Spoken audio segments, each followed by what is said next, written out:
Hello, everyone, and welcome back to OSAS. We're here for the finale of Season 12. 12 finales, B-Flare. That is quite the number, Ooh. and we're here at the end in group stage. Which of these teams are you looking at here? Because there's 8 of them, and only half of them can make it on. Oh, that is a very, very good question.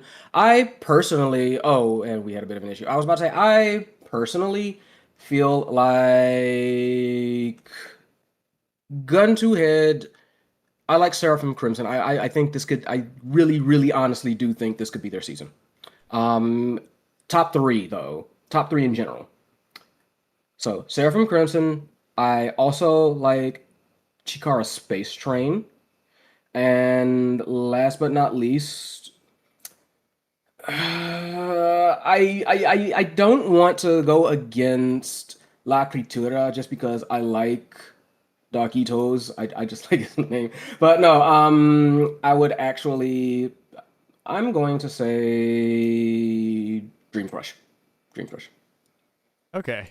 Well, you didn't mention any of the teams that we're gonna see here, right? It's No, it's Shrimpin', no. Shrimpers versus Brawling. This is going to Yep. be an interesting matchup, and I think a lot of people have a lot of confidence in the Shrimpers, but they only qualified in the 3rd week, and that's kind of a departure from expectations. And Yeah, looking at this comp, what do you think about it?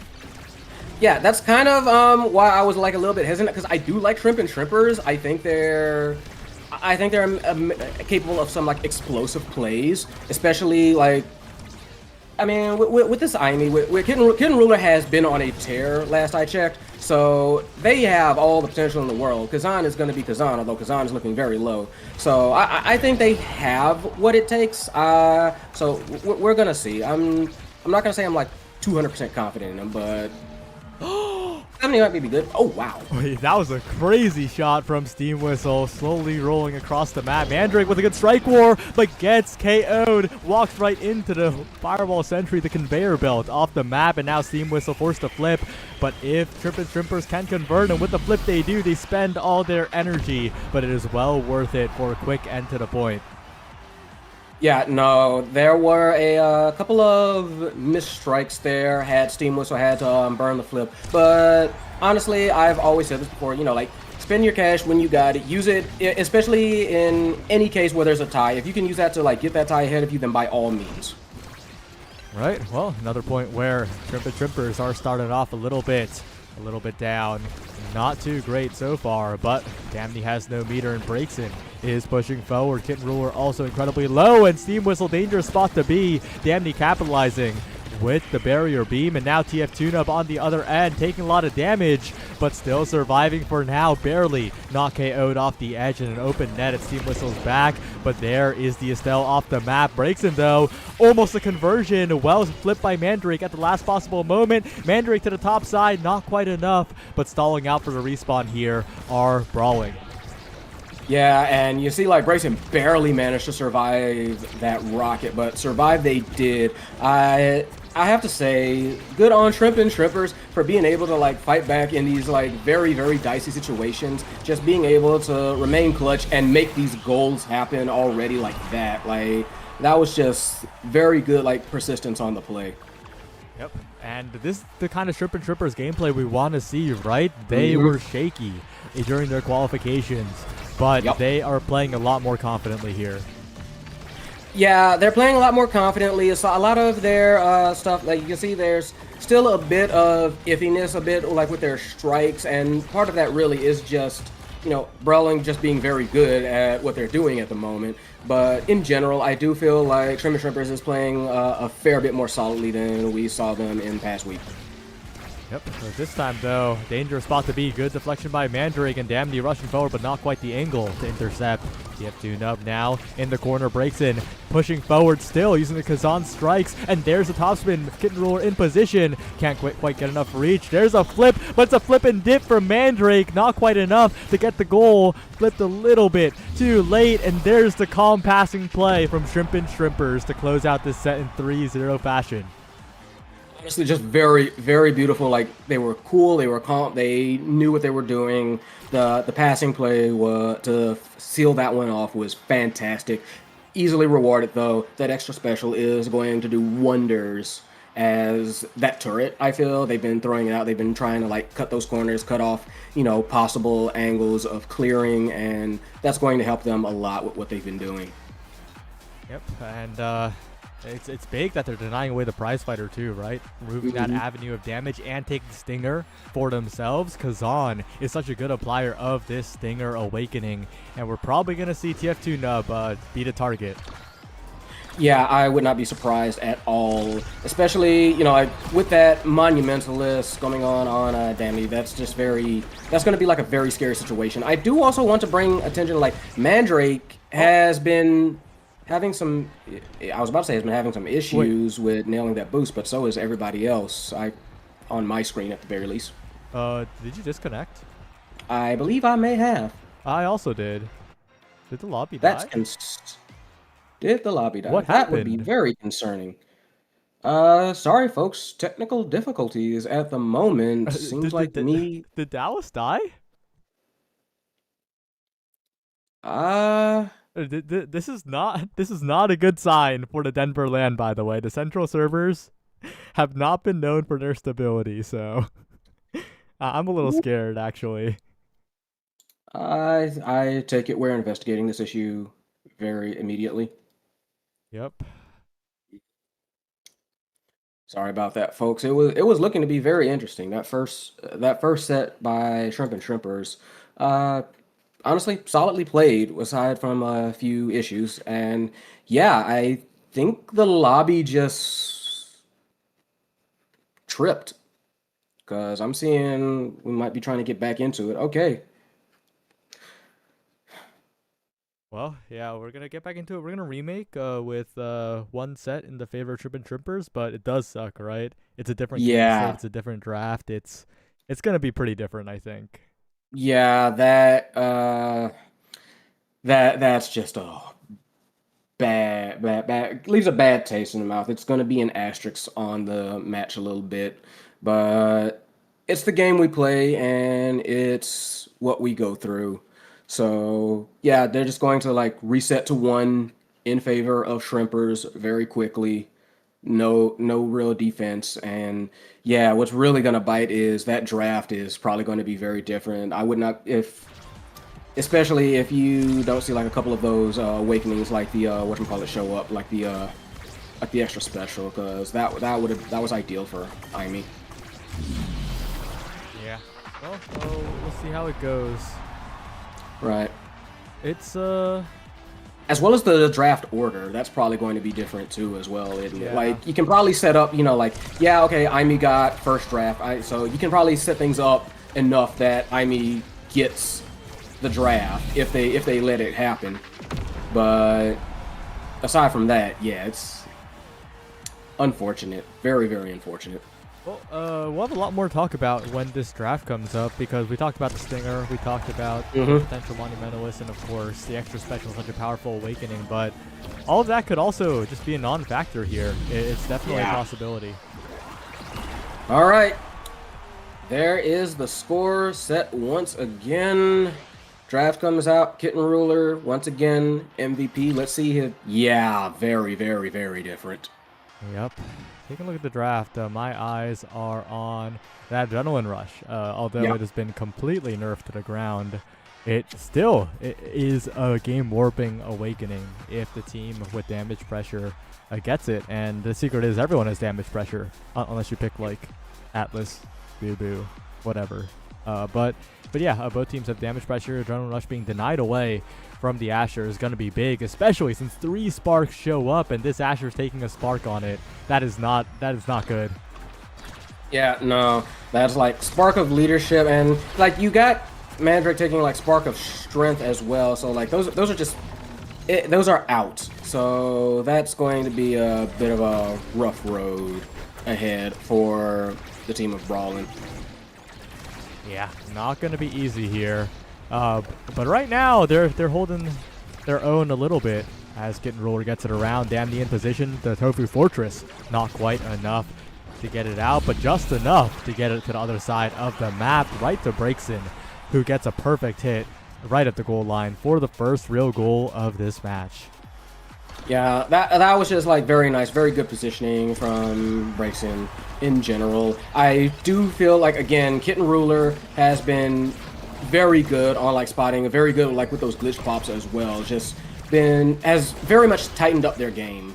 So it's good to see them kind of like improving like that. Breakson very nice on like the assist right there as well. I do just really appreciate how Shrimp and Shrimpers have leveled up their game. Yep, and TF2 Nub is paying the price, hooked onto the top side of the map. There's a clean KO for Breakson as Kitten Ruler and Steam Whistle converge. A good block, but Damney gets it away. Stalls out so much time, and Breakson's now critically low, but still has the carried away. And the Madden Descent and a strike war against Mandrake. Recovery drone finally popped, but once again, the Shrimp and Shrimpers, they're looking quite good. Yeah, in beautiful position, and wow, nice bounce off the center. And Breakson kind of intimidates the goalie into just like not striking it, and it just goes through. A little bit out of the reach of Mandrake, unfortunately, there. And that's kind of what happens when you're on the Luna with no cooldown. It's a little rough, but Damney on the other side is finding a way to find these barriers. Damney's incredibly low, though. And whoa, what a glitch pop redirect up to the top side by Kitten Ruler. And the defensive core of Shrimp and Shrimpers, they're still standing strong here. Yeah, they've been doing pretty good on the defense. They're finding these angles, finding these clears, being able to make sure that, you know, like their barrier doesn't fall. Knock on wood. There we go. Very nice in general, and that's the kind of thing that wins these sorts of games, as well as like good positioning. Yep. Game whistle to the bottom side. Kitten Ruler in position. Finds the Cyber Swipe, finds the barrier, and breaks in. A 2-for-1 combo deal on that goal as another set goes to the Shrimp and Shrimpers. Yeah, they have just been playing like they've honestly been playing very good this whole set, this whole match. And one thing I do want to bring up a little bit again as we get into this draft is how much that Kitten Ruler has been making use of like these blinks and being able to find these cutoffs with that turret. And I feel like if they do get aerials, that's going to make things a whole lot worse. That's going to make it a lot easier for them to intercept, which they have been doing and been trying, and they do get it. Yeah, and that's a lot of size on Breakson here. Size on Kazan, giving so much area of influence, making it so difficult to beat boat strikes and all of the abilities that are scaling. It's going to be really difficult for Brawlin here, but if they could damage Breakson early, that's definitely a win condition. Yeah, I think that's like the biggest win condition for him. Like, just hurt him, KO him, and try and get him out of the field of play, just because there's a lot of coverage that Breakson can do on the offense and on the defense. We've seen them like going back to provide like extra defense as well, but right now they are pretty much on pure offense, trying to find a good solid lane to like clear into and get that strike going with that open goal behind him. Kitten Ruler in position, looking for an open lane to Breakson, but cluttered up by Damien TF2 Nub. There's Mandrake in, but not quite enough, and now Breakson low, but still has a recovery drone, and there's the massive pop-up to seal the goal yet again. It's so difficult playing this matchup as Luna, and Breakson is showing why. Yeah, I mean, and that's that size for you, you know, being able to hit that core in at an angle that like Luna, tiny child just cannot get to, cannot make it into in time, not without that boost, which Mandrake has been using that boost to try and like kickstart some offense for Brawlin, but it's just unable to like get anything like super sustained, which is just unfortunate for them, and very, very much what the team of Shrimp and Shrimpers wants, just because, okay, you just burnt your one defensive tool, your one big defensive tool on offense, you've got nothing left. And a big part of that is just that Brawling isn't keeping their possession on offense. When Breakson and Kitten Ruler and Steam Whistle have the core in the enemy corner, they keep it there. Breakson hooks it back, Kitten Ruler's there to follow up, and Steam Whistle walks up, but on the other side, Brawlin just goes for their one attempt, and then it bounces to the other side, and that's a big difference. That is what separates okay teams from the good ones, and I think Shrimp and Shrimpers are recognizing that really well. But right now, oh, Damney, no! Directly to Steam Whistle's face on the flip, but they KO Steam Whistle, and everything is fine, and they find the goal. Yeah, very honestly, very nice. Again, persistence on that. You see, like Kitten Ruler tried to do something about it, not quite in time, trying to throw out anything. But yeah, that was a very good play on their part. They actually managed to like KO Steam Whistle, get that goal and get themselves on the board. But that's still a bit of a mountain to climb. They are behind by 2 sets and 2 points. Gamney almost gets it around, and the bounces will secure one barrier. Breaks in low, but this recovery drone still hasn't been popped, and Breaks has taken another barrier. And Shrimp and Shrimpers, their momentum has not been stalled at all from the previous point. No, not at all. And I say part of that is because the reason I feel, if I recall correctly, the reason that Breakson even got that one chance is because Steam Whistle missed a flip. I mean, still missed a strike. It's Mandrake who missed the flip, and we're on match point. So yeah, it was Shrimp and Shrimpers that kind of like made their own mistakes. It wasn't necessarily, Brawlin playing better than them. So all they have to do is like, okay, we can just tighten that up. Let's just not let that happen again. And they've got it pretty much in the bag. Right, we'll see, but Breakson with 2 barriers taken already. Steam Whistle walking up, dropping a barrier though, as Damney and Keytune are in the pursuit. But Damney just tanked half of that Firewall Sentry. So incredibly low now, but winning the Strike Wars, getting both barriers, and maybe Brawlin can get it done, especially with the power play now. Steam Whistle KO'd by Mandrake. Breakson needs to be the hero here, and will not be able to reach it. Goes for the strike instead of the hook. And now we're at a 0.5 where Brawlin could bring it all the way back. Yeah, Brawlin desperately needs this one, obviously. They are fighting for their lives, and they need to hit very, very hard. To be fair, that's what they've been doing at the moment. May have found an idea here, but they need to do that a whole lot more. Yeah, and they need to do it especially in this point, as no barriers have fallen yet for the Shrimp and Shrimpers. In the corner, Steam Whistle staying strong. Finally, one drop, but the Firewall Sentry helps out. Another Strike War win for Steam Whistle. Kitten Ruler from the top ropes. There's the Cyber Swipe, and now Steam Whistle has so much room to play with. The defensive line pushed back for Brawlin, and not enough room to play with here as Steam Whistle with the Tofu Fortress rockets it forward. Not quite enough just yet. But again, it just continued offense here. This time for Brawlin, but it's not finding its mark. TF2 up with a good follow-up, but it breaks in at the end. Whoa, Mandrake, what a pullback. And it does find a save there as well. Brawlin staying alive, but the barrier, they still need to take the barrier, and it's so far away. Yeah, beautiful hook there. Shrimp and Shrimpers have been done an excellent job holding their offense, and there you go. Beautiful. Man just stunned them out for the win. Let the core bounce to victory. And that's game 4 of the Shrimp and Shrimpers. Yeah, well played by the Shrimp and Shrimpers in 3-0 fashion. And that is quite the decisive win here. It's rough for Brawlin, who now have a pretty rough road ahead in terms of goal differential, but They're 7 rounds, okay? No one's out just yet. There's still plenty of time to bring it all the way back. Yeah, they do have time for sure, but that was not an auspicious start for Brawlin, I will say. It felt like, up until that last point, I'll be honest, it felt like up until like that last point, maybe that last set, that they were lacking a little bit of hustle, I feel like, whereas Shrimp and Shrimpers more played like they had more of a point to prove. I felt like the aggression just wasn't there for Brawlin. Yeah, we'll see though. Maybe they can make a turnaround and lock in. It has happened before, and it will happen again. 12 seasons of OSAS, plenty of history.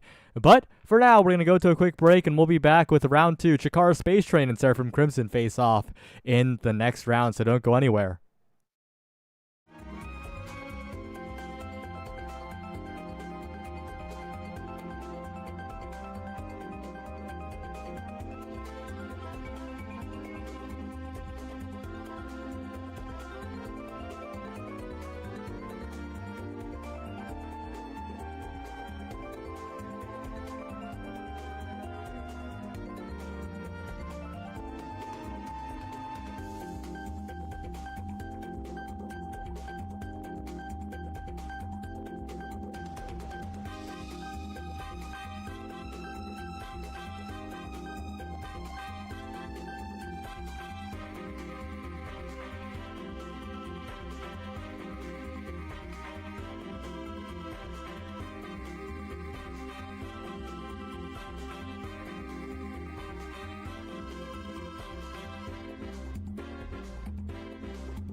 Welcome back, everybody. I am P Flair here with Saya, and this once again is OSAS Season 12. Good golly.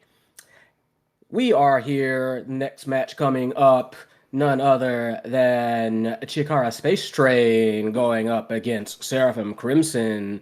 This one is going to look like it's going to be pretty fun here. My personal hopes are on Seraphim Crimson. Get out of that always the bridesmaid, never the bride situation that they found themselves in so often. But what are you thinking? It's hard. It's hard to bet on Seraphim Crimson because as consistent as they are, they've disappointed me so many times. But maybe it's different this time, you know? Maybe they got it. But they will have to play another Taiko Temple game. And they've looked good on Taiko Temple, but they've also looked bad. It's a very, it can go either way kind of map. Very hot and cold, that map. Yeah, truth be told, I don't blame you. I want Seraphim Crimson to make it out of that little state. I want them to get their victory. That's all. That's all. I'm being I'm being hopeful. Not to say that Chikara Space Train is anything to look past. Let's not get it twisted. And you can see that they are hungry and hunting for it. The whole team ready with adrenaline rush. Meanwhile, all explosive entrance on the side of Seraphim Crimson. This one's gonna be exciting off a rip. Let's get it started. Yeah, Seraphim Crimson has never been a historically KO-focused team, and Malachi uncharacteristically on the Rasmus, but so far looking quite good on it, especially with the vertical pendulum swings taken low, but still surviving is Malachi, and with the regen coming in, but that's such a large burst, and we're seeing the coordination already from Chikara Space Train. Yeah, no doubt. You can see, like, with the combination of all those, like, orbs, all those slimes coming out, and Master Malachi immediately taken for a ride. So did the core. Beautiful Flame Flurry. Split the difference. Get that first goal in. Huatin ready and raring to go. Very, very well played here by the entire team of Chikara Space Train. The damage focus is important if you're playing a Fini and the opponents are looking killable, and right now that might be the truth here with the Fonk on 0 energy. That's a big target, and I think that Huatin and Adnarb recognize that. Next debuff timing could be deadly. For absolute certain, as the passing still tries to, like, go out, try and find themselves a nice break in positioning. Master Malachi trying to do their best to interrupt that forward momentum, but it's very hard because Chikara Space Train has been doing, like, I feel like they do have plenty of possibility, plenty of momentum. I'm for Seraphim Crimson, but by all means, Space Train is a force to be reckoned with.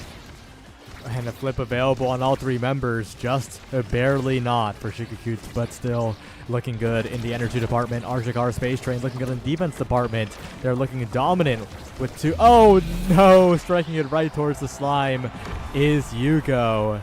And that's an unfortunate point for Seraphim Crimson as Chikara Space Train 2-0 up with full meter. Yeah, this is looking very scary. Yugo even missed, like, the piercing shot on them. They do get that first barrier, so that's good. But Chikara Space Train need to make a point, need to have something on their side. They do have a little bit of momentum there, you can see. Tried to go for the score there, but wasn't quite in position. Chikara Space Train, I think this is the first time they are really going to be tested on defense in this set, so we need to see how they do. Yeah, not very tested so far from Malachi and Tefon coming in. Cyber Swipe not going to connect. Good defense by Chikara Space Train so far. Getting it past the Firewall Sentry as well. Malachi looking for the Strike War, but well played by Odd and Arbit to back each other up. Huatin looking to cash out on the flip. No barriers taken. There's one. And this flip is still staying on Huatin. That's a risky maneuver, but Huatin's not dying. And the point ends so they conserve all 3 flips. They enter with 3 flips and don't spend anything. That was honestly very surprising. I'm not sure why they would choose not to spend that cash. Like, it was last point for the set. I would have blown it all personally, but maybe they have an idea in mind. Maybe they want something absolutely positively final. But so we're gonna see. We're gonna see. Yep. Master Malachi low, almost KO'd. A flip would have done it at that point. Not quite. As Devonk sets down the Firewall Sentry, tries to get something started, but the big finish continues to be such an obstacle for the side of Seraphim Crimson. A KO found, but traded immediately, and Huatin with the flip, perfectly played by the Juliet of Shakar Space Train as the set is won in dominant fashion. There we go. That's kind of like that was a little bit of what I was expecting last point, but they cleaned it up and they got it. So now we are going into the draft. Finney on the first MVP pick got a lot for him. Quite possibly, like, I would say like either Hot Shot, maybe even like Siege Machine. Pink Performance, though, also very good. Yeah, and Malachi's going to have to deny that hot shot, unfortunately. No, does not. Goes for a recovery drone. Goes for his own strength and the top pick in the entire draft, possibly. It goes to the Juno. And that is devastating because they had the KO win condition, but now they have the core control win condition as well. And also, hot shot's secretly a good KO awakening because it lets you cheat defense. Even if they're core controlling your face, you can just hot shot it out of the corner. Yeah, no, that was... like, it's very clear they wanted to go just for, like, their best in-slot win condition, but sometimes you can't always do that. Sometimes you gotta keep an eye on what the opponent's win conditions are and just kind of try and, like, deny them that.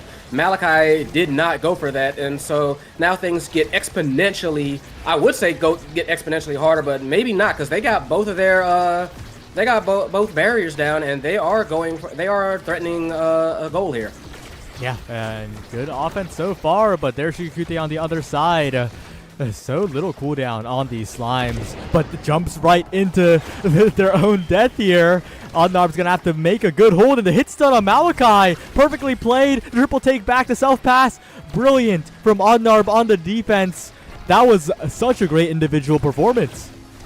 Yeah, that was fantastic. What was not so fantastic was that pass by Defunct. We'll have to go for try to get back to Master Malachi, who was not quite in position, but a good bounce, wild bounce off the center makes up for it all. They get the point, and they are ahead in this set by 1. So, hey, points are points. We take those.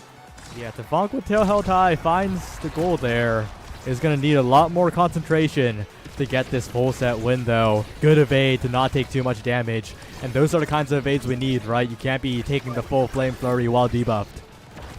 Right, no, you've got to get that timing right and get out of that whole situation, and they are seemingly turning it around. Aside from that, bad bounce off the center, kind of own barriers there, and they are very quick to take advantage. Shakar Space Train. Flip, punch, there we go. Huatin saw the moment and capitalized like nobody's business. Yeah, and that's going to intimidate the Seraphim Crimson a little bit, right? They had such a solid first point, but Huatin's just continuing to do Huatin things. Very precise on the Julie. There's a debuff again from Oddnarb. This layered damage pressure is forcing evades so reliably out of Defunct and Malachi, and Defunct, the one who could be the target now. It's going to be dangerous to stay steadfast on this offense. Yeah, definitely going to be concerning. You can see that they aren't giving up. Beautiful. They do manage to get the goalie off the bounce, and they are kind of like threatening. Huatin is staggered, has to retreat from the play, but also puts themselves up for a forward pass in a way, getting their offense going on. They do manage to flip out of that situation. Nearly gets the goal. Oddnarb with the last second save. Beautiful defense by Shakar Space Train. They do not want Seraphim Crimson to get any kind of lead. Oh, but it's dangerous now. Huatin low, forced to get the orb. Almost comboed. A little bit of miscommunication between Yugo and Defunct keeps the Juliet alive, and if they get the core forward, that would be huge. But all the way back, Oddnarb, though, watching it spin. Not quite enough to get any offensive play. A back pass by Shikukut. Huatin in position, and a strike ward will take the barrier. Huge comeback. And now it looks like Shakar Space Train have a chance to take the lead, to keep the lead, perhaps. But no, it's still Seraphim Crimson on the defense. Malachi low, but has the flip. One good pass could do it all. But Malachi's so low, and now the hotshot Juno, a factor. And that big finish has completely blocked the flip out as well. There's the KO, and there's Shikukut across the map. It is tragic for Seraphim Crimson as they just can't secure the point. Yeah, that was a little bit rough one to watch. You go with the piercing shot, like off target. I think it was going for someone else, and the core kind of just flew by him. But that was just a rough point to deal with. Though Shakar Space Train, more than happy about that, and very quick to ride that momentum. 2 barriers very quickly down. Flip does get stuffed, And oh, Master Malachi with the overhead, and they do manage to even it up in terms of barriers taken. So open goes on both sides. They have to try and make something happen. They almost had the KO on Yugo too. If Wateen Yeah. just dash punch flipped instead of just dash punching, that would have been the goalie gone into top corner. But instead it's Malachi, so it works out anyway. And Yugo bounce around, winning the strike war, still on the defense, but not quite enough to get the second one. Wateen, a shooting star in the enemy box yet again. It's another set win for Shakar Space Train. Yeah, that is rough for Seraphim Crimson. They need to find an answer to like this damage and try and find something to get back on.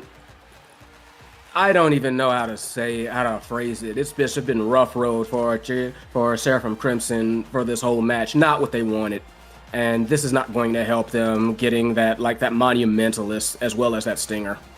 Yeah, it's a lot of damage focus here. I would have liked Manu to not have been taken by Juno, because Manu on Finny would have been quite devious. Finny would have turned into a professor of curvature. It would have been a big finish that would have made it impossible on defense. But this works too, right? Like you mentioned, a ton of damage, and that's the focus right now, keeping one member of Seraphim Crimson just completely off the map. Yeah, no, that I can definitely see why they took it. Those slime mines just get bigger and bigger. And again, it is Seraphim Crimson that do manage to get the goals. They just need to finish these points off. And yeah, Shakar Space Train just not letting them. Oh, but Teflonk gets in there right at the right spot at the right time, the preferred position, if you will, with the glitch pop. So much coverage on that. I mean, Teflonk is piloting it very well on a lot of these offensive situations. The question is, though, can Seraphim Crimson survive enough to get those situations? Yeah, and it's been a dicey answer to that so far, but they have been trying, and they have been getting like some level of success off that. You can see like right there, they do manage to get the barriers open again, and there goes Odnar. This is a good opportunity for them if they can get this past midfield. Oh! Another KO by Seraphim Crimson, and don't forget, they have damage too. They're shifting gears into dealing the damage instead of just taking it, and maybe this is their second win right here. Maybe, quite possibly. They are one away from getting a set. And yeah, like, you go with the glass cannon, Defunct with the Deadeye, that can absolutely cause some real damage, though. Let's not count out Shakar Space Train. Master Malachi, staggered once again, has to dodge to save their life. And oh boy, that was a close one. That was definitely a close one. Defense looking difficult for Seraphim Crimson, but Malachi forward, looking for the pendulum swing, not quite enough, but Yugo is pushed up all the way with that eject button, not quite getting the offense this time, but I like the attempt, I like the pressure. But there's Wateen coming in. There's Shigukute with the beeline burst. And there's Wateen with the strike ward to finish it off. And don't forget it, Space Train could still win the game here. Oh, no, absolutely. Like, two more like that, and this one's done and dusted. I will say, though, that for this point, it does seem like the energy is pretty even. All of them are about to, like, get up flips. We're about to be seeing a lot of them, I suspect. So the question is, who can take advantage of them better? Again, Seraphim Crimson do manage to get open the goals. Yeah, that's a big opportunity for Crimson now. They get a lot of damage on Odnar, but nowhere near a KO to Funk, though. In a good spot. Standing there with the watchful eye is Malachi, and there's a bit of an own goal from Odnarb. Unfortunate, but it is what it is. Yeah, they will take those all day. Card came back, and I feel like Odnarb was expecting that card to hit someone, and it just didn't. Ended up hitting the core. Unfortunate, but Seraphim Crimson more than happy, no doubt, to take that set. Give them a chance to come back here. Yep, we'll see what they can do with this draft, but it's a little bit unfortunate, right? They're not getting some crazy awakenings. A single spark, right? Oh, sorry, double spark. It's agility focus, which is a little bit, but it's not as crazy as they would have wished it to be. No, it's something, but not really what they wanted to. I'm also slightly suspect at the 1-2 punch over Happy Star I feel personally that with how Shigakute has been playing, it would have been better to deny it and just use it for yourself. But although, then again, the 1-2 punch probably would have gone to Shigakute anyway, so kind of if you do, if you don't.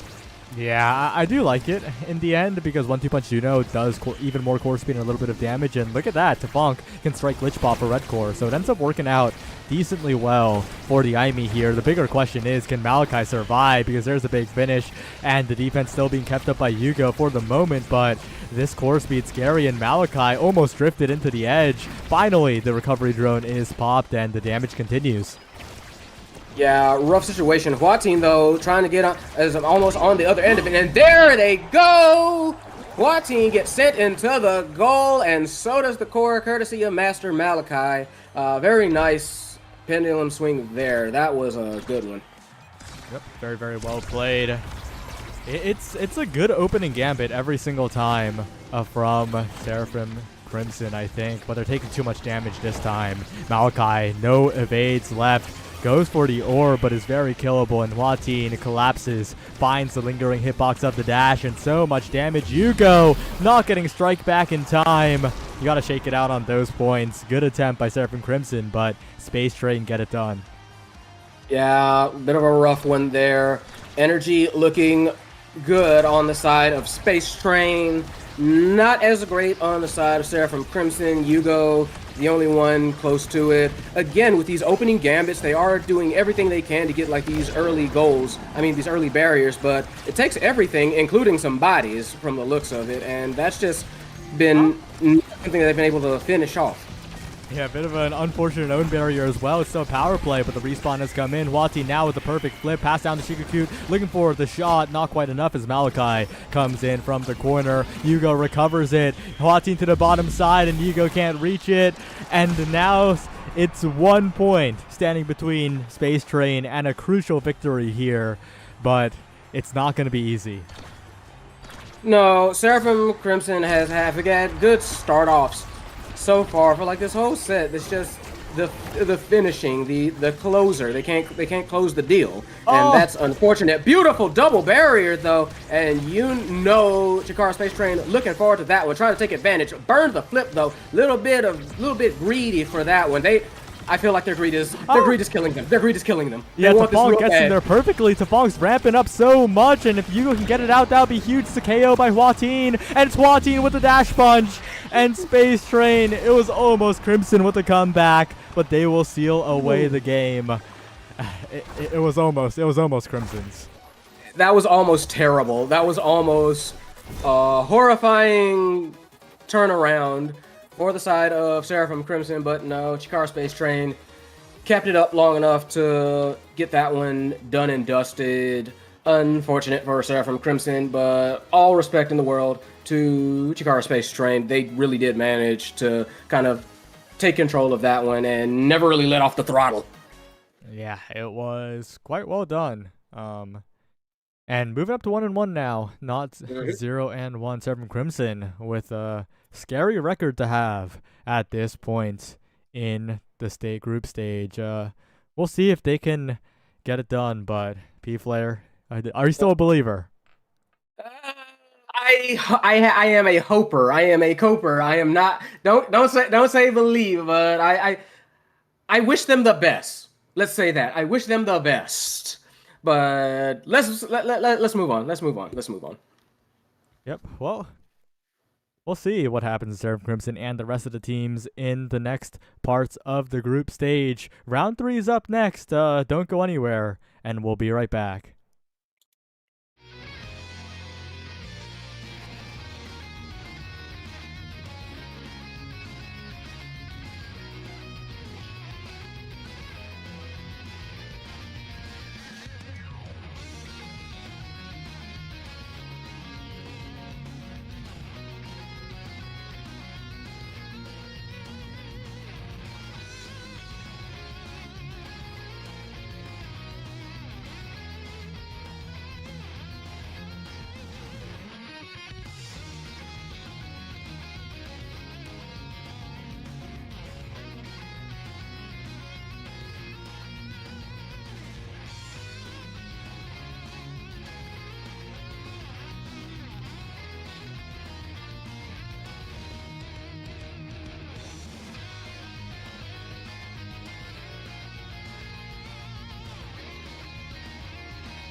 Hello, everyone. It's a very, very special week as we have the OSAS Season 12 finale here, and we're back with round number 3. 2-2-0 teams are facing off here, and what do you think of this matchup between La Creatura and God's Strongest Soldiers? I mean, I have to agree with your take. It's generally a very special week here, and with how these two have been operating, with how these two have been trying to march on, I feel like they are both going to be going at this like very hard. Personally, I enjoy La Creatura. I love how Doggy Toes and particularly Striker Kuriyami can basically utilize their offensive capabilities to the absolute fullest when they're on fire. It is a treat.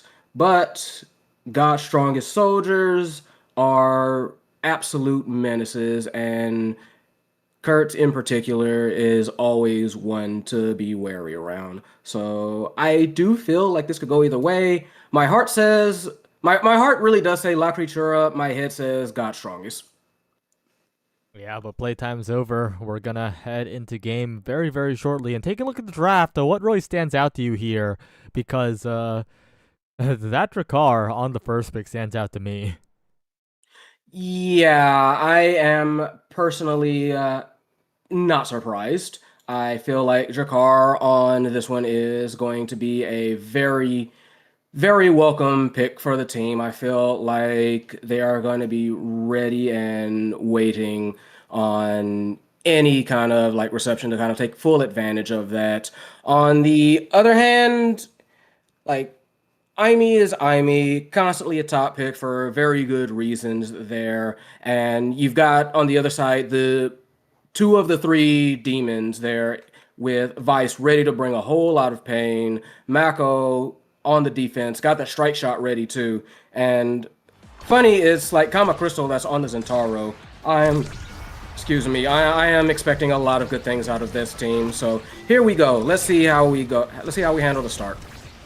Yep. So far, it's a pretty slow start here. Kama Crystal on the Centauro, definitely a player to watch out for. Lots of agency. Striker Kuriyami, limited range, but the damage could be a problem in the game. Not just later, at the start as well, but Umbi and Kama Crystal don't quite get the barrier there, and it's a little awkward. I feel like they really should have been able to take that barrier. Slime Slinger going to be happy with that defense. Yeah, now it's been a lot of damage, no real KOs quite yet, although for a second there it looked like that might have been the change there. Oni's blade going out, Doggy Toes having to dodge for that one. But in general, it's still kind of like a feeling out process as the gate gets opened. Yep. Kuriyami taking a lot of damage, almost taken out here, and needs to be very, very careful. And the cooldowns are coming out right onto Striker Kuriyami. Almost flipped off the edge, but still surviving is Drakkar. And finally bounced off the center. You got to shake it out after that one if you're the Drakkar. And the question is, can they stall till the respawn? And the answer is looking scary with that Vice flip. Yeah, that was scary for a moment. There is another one. There it goes out, but they did manage to save it. Flip also goes back out in response. So yeah, they did manage to dodge the danger there, but who knows how long that's going to last, especially with Kama looming. And Ubby managed to take the shot and slip it in between them. That was very slick. Yeah, well played. Chain Lightning playing a factor as well. And that's a big first point and kind of representative of how this game might go, right? With this early lead created by damage. The damage pressure is looking very, very real. But there's a double barrier, and uh-oh. That was a very fast double barrier and looking to take very quick advantage. La Creatura, but nope, they did manage to clear it out for a little bit, return to center, and they are going to have to try and figure out a way to finish this point off very quickly. Yep. Slime Slinger now in position. Hits on the way by Kama Crystal. One barrier taken, and somehow the God's Strongest Soldiers are keeping themselves in this game, but still looking dangerous for them. The barrier still standing for the Atlas. Striker Kuriyami taking a lot of damage. La Creatura, they got to be careful here.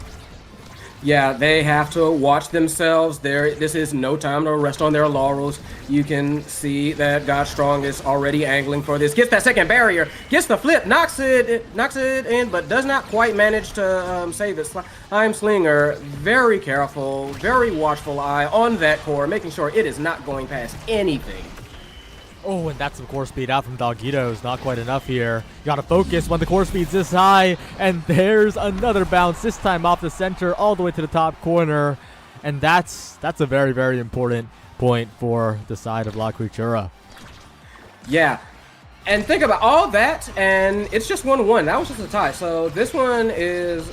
I feel like this one is going to be like very exciting, especially once the drafts come out. And look at that damage. Kami Crystal, like very, very dangerous on the front there. Getting that double barrier is Umbri off the back of that. Basically took out two characters at once.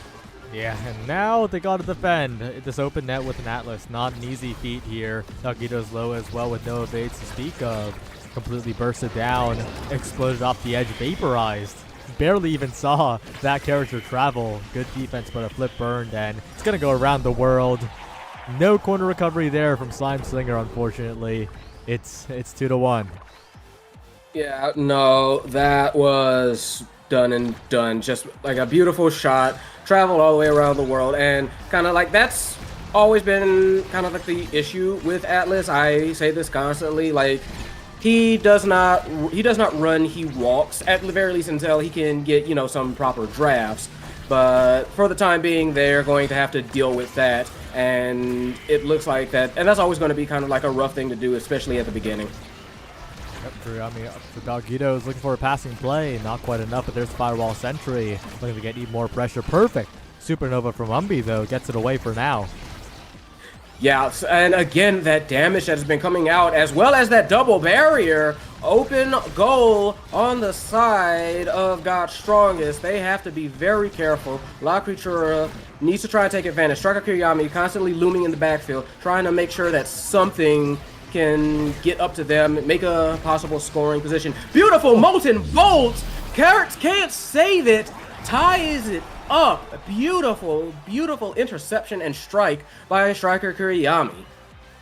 Yeah, that was such an improbable point too, right? Incredibly low. Had to lay low at the bottom side, but found the perfect self-pass, and where there's a will, there's a way, I guess, but you can't just dwell on that point. You gotta make the final push. You gotta find a way to secure the set if you're La Creatura. Yeah, and you know they want it. You know they are going to absolutely be pushing. And you can see Striker Kiriyami Doggitos trying to find a flip, trying to find like a play for that. Not necessarily a flip, a passing play for that. And wasn't quite able to find it though. And there goes Striker Kiriyami, sent flying as this second barrier gets taken. And once again, La Creatura on the defense. Yep, they're gonna need to find the defense here, but the respawn comes in. It's a lot easier. Comet Crystal, though, there's an expanse. Not even going to deal with any flick shenanigans. And Ketusia with the self-pass all the way behind. Force out a flip. Dangerous spot to be in, but if Umbi has a Supernova, that could be a reversal of fortune just there to continue the power play. Flip available for Doggitos is a perfect angle around absolutely everybody. A student of the angles, it seems like. And right now, Doggitos is just trying to win the entire game solo. Yep. Almost does it, can't quite get the glitch pops to go where they want it, and yeah, Kama Crystal very quick to take advantage, force a 1v1 on Slime Slinger, and it is God's Strongest who take the set. And with this draft here, things are about to ramp up big style, yes, especially with what we're seeing here that's available.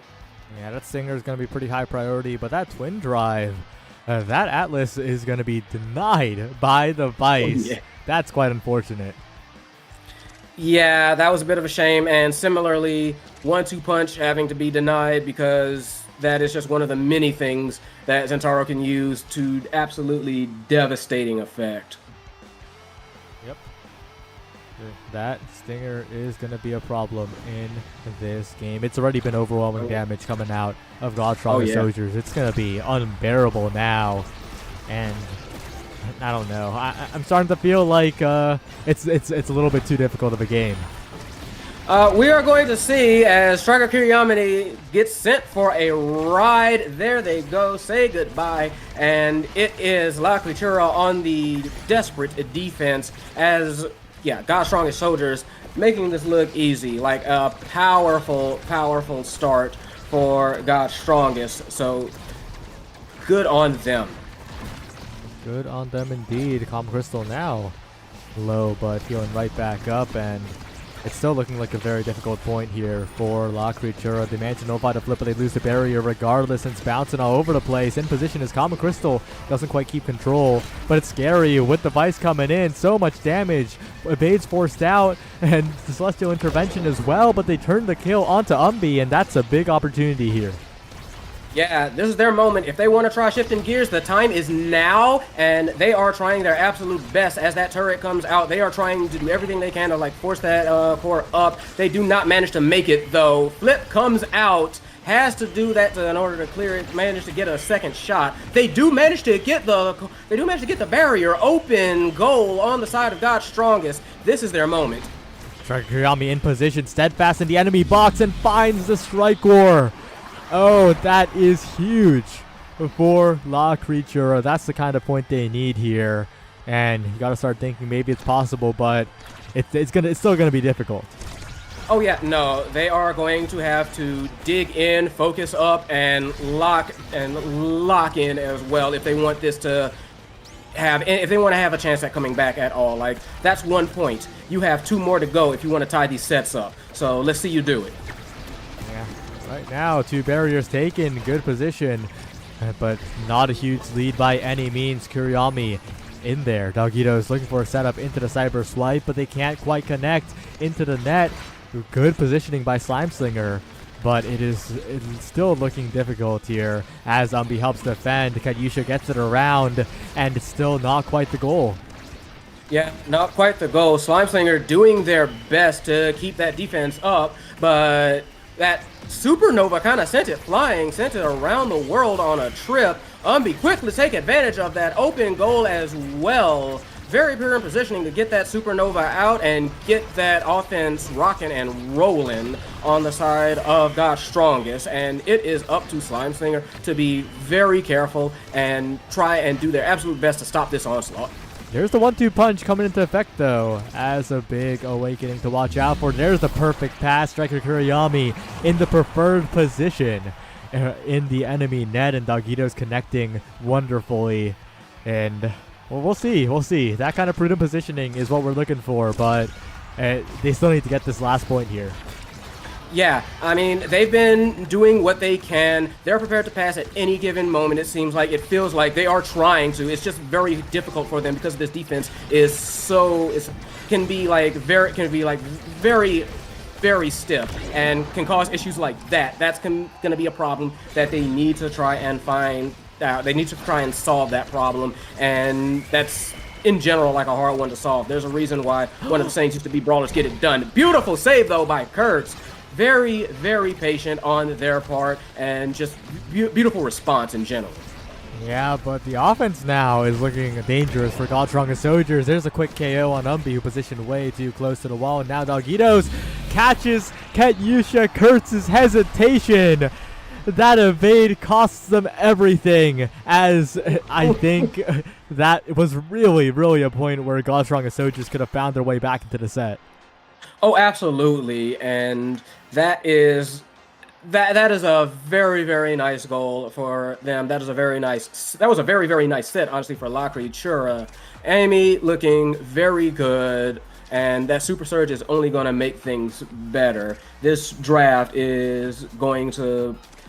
I don't think they've quite found the winning ticket yet, but I do think that it's getting close. I feel like La Criatura has turned things around a little bit. Yeah, and that early lead from God's Strongest Soldiers has all but vanished now. It is completely even, and the draft is pretty solid as well. Striker Kiriyami tanky with that bulk up and dealing a little bit more damage as well. Definitely a striker to watch out for, as Striker Kiriyami just strike wars all 3 players. Oh no, God's Strongest Soldiers ping-pong it right back to the car. That was brutal. Steadfast in the face of adversity was Striker Kiriyami, just took all of that, went back for more, said, nope, I'm still scoring, doesn't matter.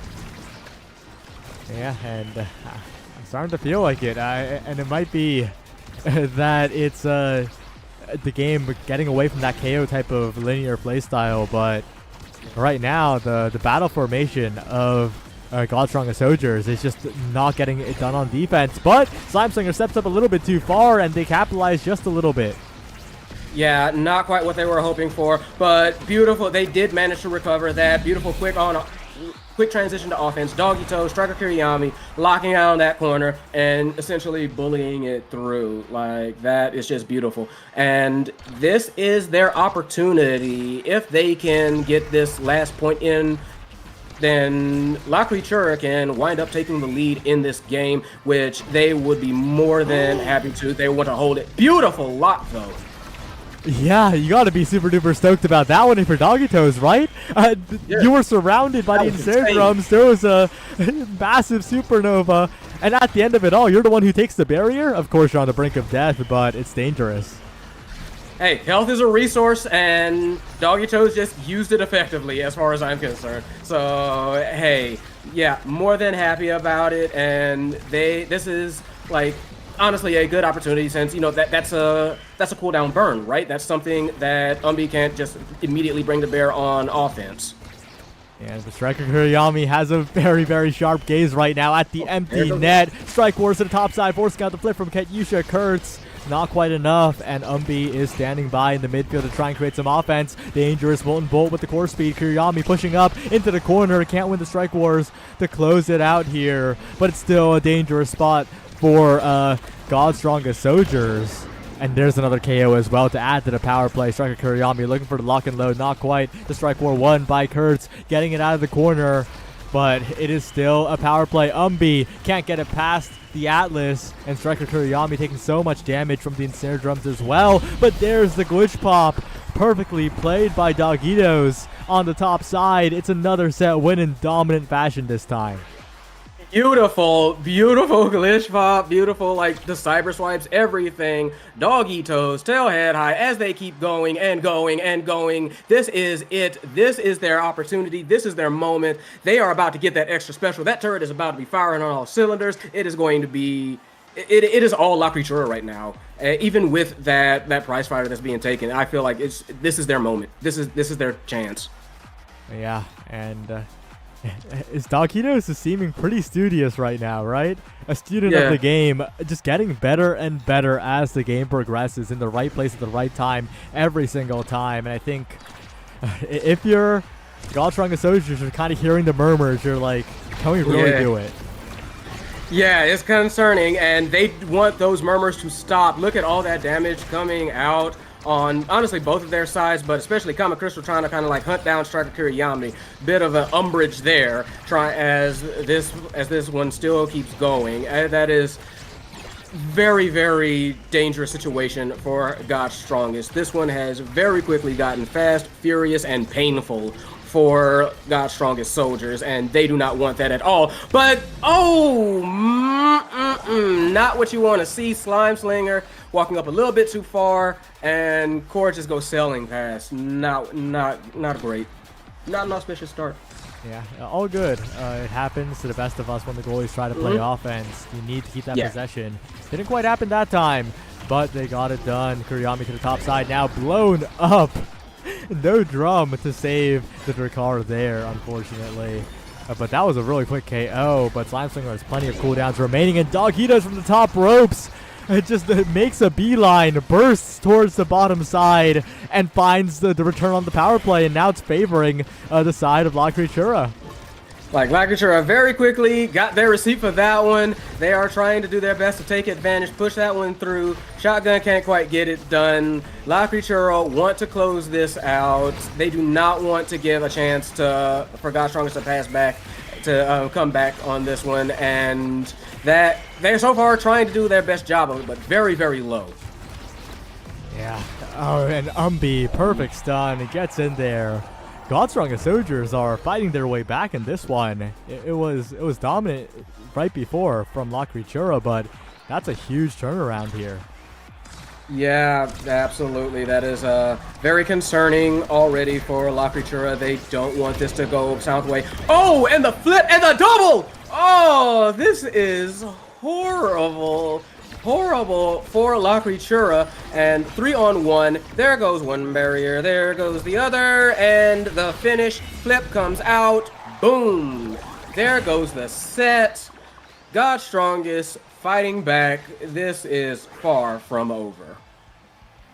Yeah, it is far from over, and importantly, Oh no! there are a host of very, very frightful Scary. awakenings. Yep, heavy impact Oh, adrenaline rush.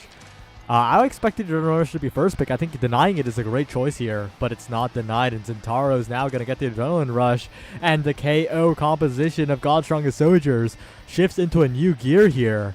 They're no longer nice. No. That nice nature is gone and dead. And right now, this is looking very, very, very, very scary for the side of La Creatura. That's a lot of pain that is coming out on the side of God's Strongest. Primetime adrenaline rush, heavy impact, just some of the most brutal awakenings in this game, especially on the right people, especially on someone like Kama Crystal. Very scary moments here, but Doggy Toes gotta kind of like calm down and gotta try and make the most of it. That's not how you want to start it though. Yeah, like you mentioned, the nature is not nice on this map, right? The Taiko drums will assist in the KOing coming out of God's Strongest Soldiers, but Doggitos defies it all, gets forward. Good defense from Umbi and Kurtz, but right now it's still one barrier remaining, and somehow La Creatura are braving the power play. Yeah, they are holding on as best as they can. As a matter of fact, they managed to scare out. I was about to say they scared off Kama Crystal, but that flip came out, tried a bit of a back pass, and a bit of a miscommunication leads to Kama Crystal taking it. That was an absolute defensive breakdown, and not what you want to see here. Yeah, not the finest of moments for La Creatura. Not the finest of motions either from Slime Slinger, but, you know, all good. It's a new point, it's a new barrier advantage, and they have a way to get it done here with Striker Kuriyami winning the Strike Wars. Oh, there it goes. Both open, and you see like Doggy Toes nearly got saved once, but once is only all is good for. And there they go. Watch them fly. La Creatura have to survive this power play yet again, and that's not a position you really want to be in this late in the game. Yep. It's dangerous now, but a strike war away from the flip, and the barrier still stands. Kadusha Kurtz. Strike shot does not quite connect, as Umbi is incredibly low as well, but Striker Kuriyami and the Fireball Sentry combine for a brilliant goal. Doggitos gets it done yet again as the game's completely even still. Yeah, no huge lead in this one. There are no... It could go either way, honestly, with the way both these teams have been playing. I do feel like this one's still wide open. And, oh, geez, beautiful and absolutely bloody start. There's a lot of bodies that were looking very, very scarily low for a moment there. Yeah, as the Umumusume players would say, they're going to need some swinging Maestro, but the only swinging is Doggitos in the top corner. Perfect cyber swipe to get it done. 2-1 now, and 1 goal away from taking a 3-0 record in the group stage so far. Both teams won it. Yeah, this is it. This is what Doggitos, the whole team, La Creatura really want this. This could be the final push if they can manage to tough it out. God's Strongest Soldiers have been throwing everything plus the kitchen sink at them, but it is still nothing easy to finish this off. Yep. We'll see. Lots of damage, lots of opportunity for Kama Crystal and Umbi, but they need to find the goal itself, and so far in this set, they've struggled. Doggitos has been the star, right, of getting it done, getting those cyber swipes, the passing plays, but Slime Slinger, a slight blunder, hits it right into Kama Crystal's waiting arms, and now it's a set 5.5. Yeah, this is it. This is for all the marbles. And here we go. What is the opening gambit on the side of La Creatura? It's got to be something good. Oh, taking a lot of damage is Kama Crystal. Big opportunity now as Doggitos helps out on the defense. Out of the corner now, but Umbi sends it forward. Kama Crystal earns 1 barrier. Looking for 2 is Umbi to the top side. It gets away for now, and a perfect glitch spot by Doggitos buys enough space. Kuriyami in position. Doggitos looking for the pass. Finding an opportunity, but not quite. They can't get the barrier, and Kuriyami taken low as well on Death's Door. Not long for this world as well as that barrier. It's totally gone. Healing back up is Striker Kuriyami, but Slime Singer's got to be so careful here. Yeah, Flip gets burned. This is quite possibly La Creatura's last gas. They have to make it good. They have to do something about all this damage that's coming out, and it's not like they can. Doggy Toes goes on a trip around the world and has decided to sit this one out. They are done. God's Strongest Soldiers take it in an absolute rip snorter. That was beautiful. Yeah, it was looking dangerous for God's Strongest Soldiers in the mid game. Oh, yeah. But they lock in. They find the damage awakenings, and La Creatura, this is a patch where you gotta deny them. Yeah, unfortunate.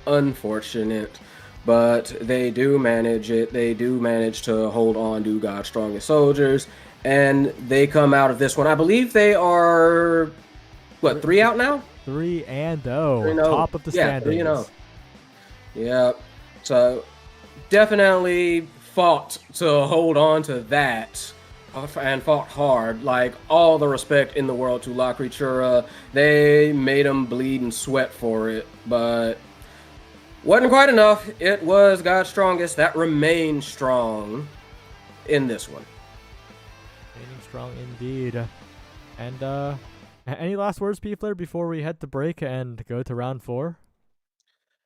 Honestly, just this one was very exciting. Good luck to everybody who is remaining, because this has proven that things will not be it won't be easier from here on in. Yep, definitely not. Don't go anywhere. We'll be right back.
Hello, everybody. We are back again once more. This is OSAS Season 12 Finale Groups.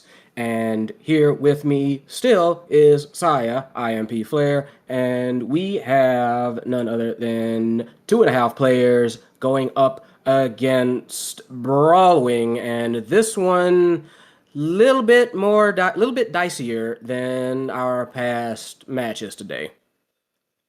Yeah, just a little bit. Um, we'll see how it goes for sure, but it's on Clarion. We've seen way too much Taiko today. Thoughts on the variety? Honestly, I am more than happy to have a little bit of difference here. We are going on to the test chamber, and yeah, you want to talk about variety? We are about to get a whole lot of it in this shifting, twisting mess of a map. Yep, and already we're seeing some interesting comps, right? Era, Uh-huh. Kazan, and Vice all on the same team is not what you usually see. Era seems a little bit out of place in this current patch, but TF2 Nub could lock in, could still get it done. Yeah, but that is an interesting start, shall we say. Open goal, and it is opportunity time for this team. They need to do their best to take advantage immediately before the defense can really ramp up in transition. Yep, we'll see if they can do so here. Building up a lot of meters. TF2 Nub. There's the goalie gone. The Mandrake damage is huge here, but a little bit of anti-synergy. The goal is delayed. They still find it.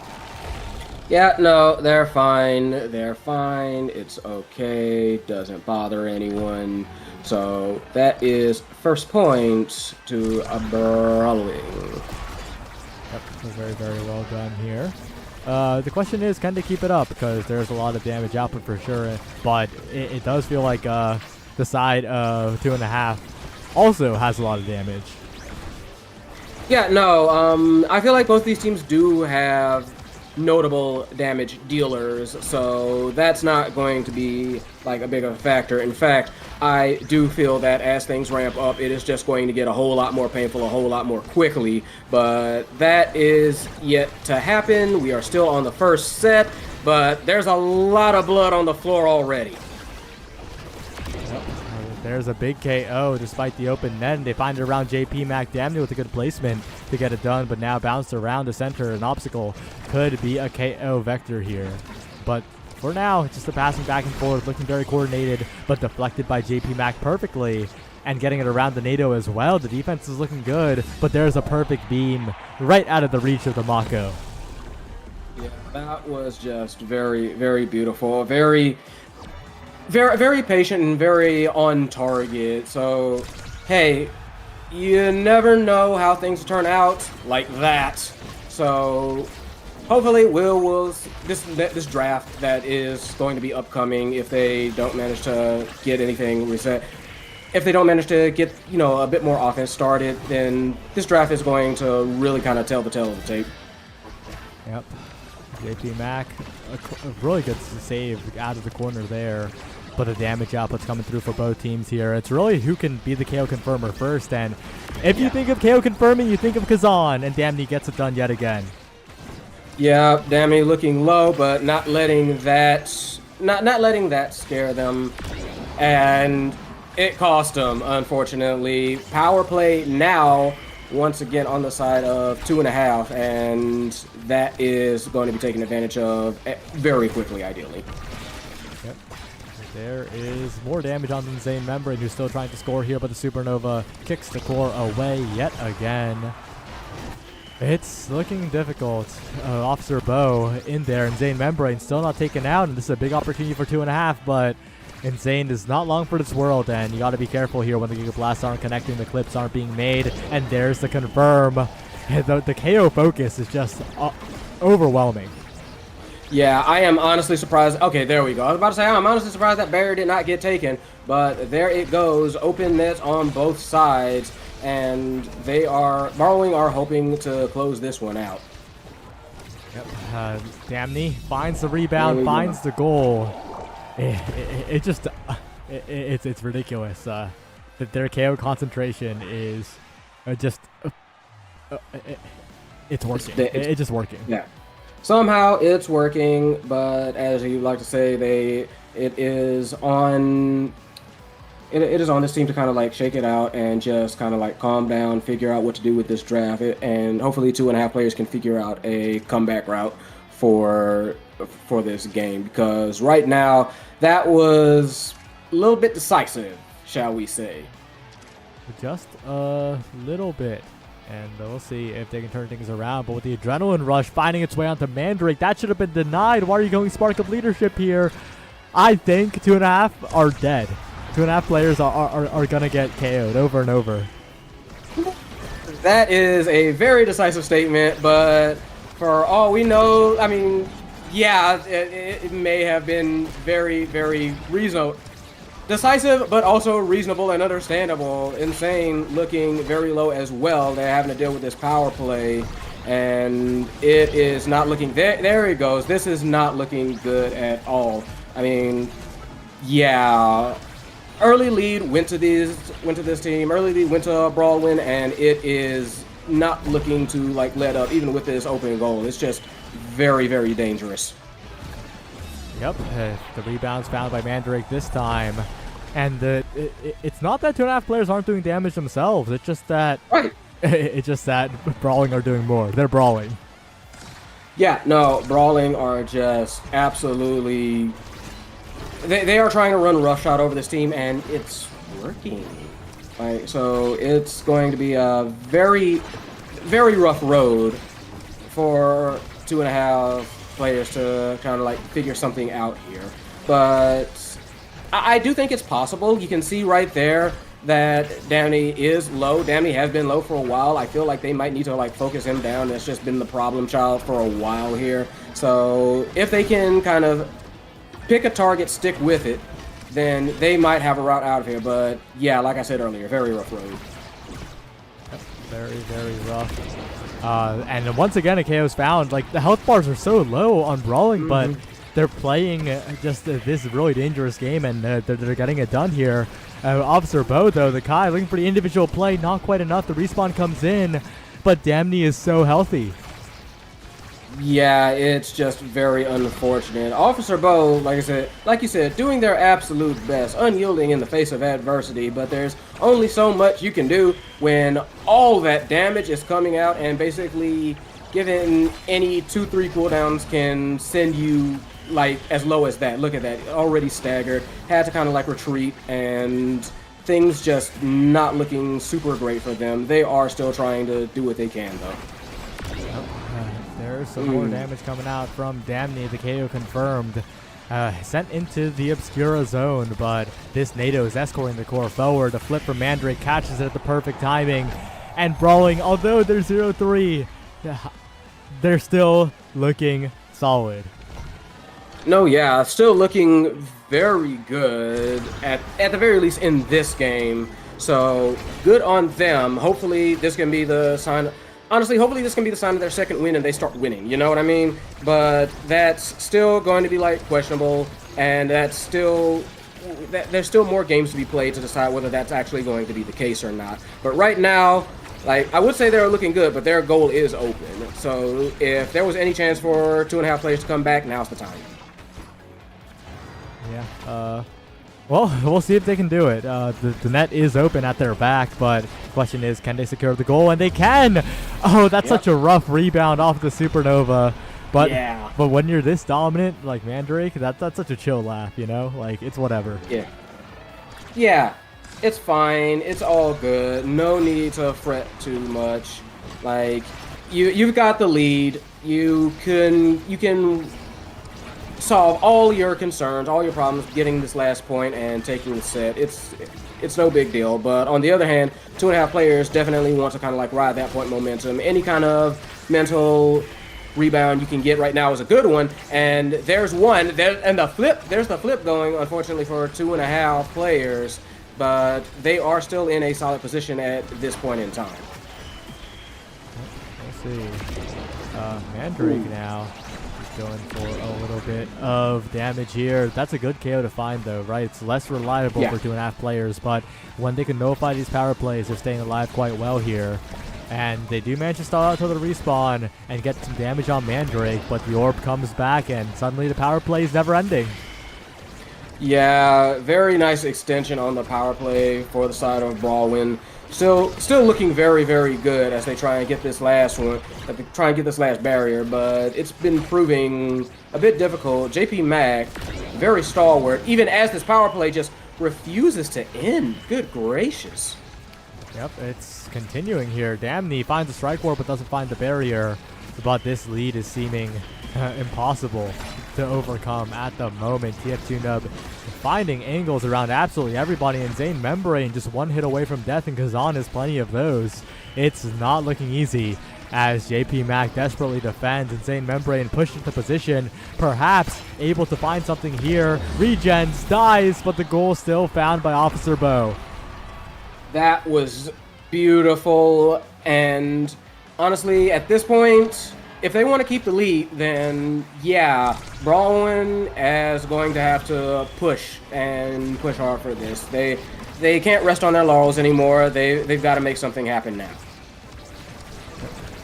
We'll see if they can get it done, but it is not looking too easy here. Insane Membrane taking even more damage, and once the brawler's gone, the offense, it really struggles to get going here unless Officer Bo makes a hero play. Insane Membrane methodically taken out in the barrier as well, and Brawlin are continue to brawl. Yeah, they are continuing the brawl, and just this power play, like I said, like never ending. Tried to push it through. Brawlin, then again, power play just does not stop. Damn, he hooks it in, and yes, it is Brawlin keeping the lead as they take this set 3-2. Good effort on the side of 2.5 players, but not quite. Vice MVP, and got a couple of things that they can look at. I'm personally looking at that prize fighter. Yeah, that is definitely going to be the focus. Bulk up as well, right? Getting staggered on yourself and denying stagger from the enemy team. Those are definitely the focal points of this draft, and Bulk up is taken by JP Mac to maybe survive just a little bit.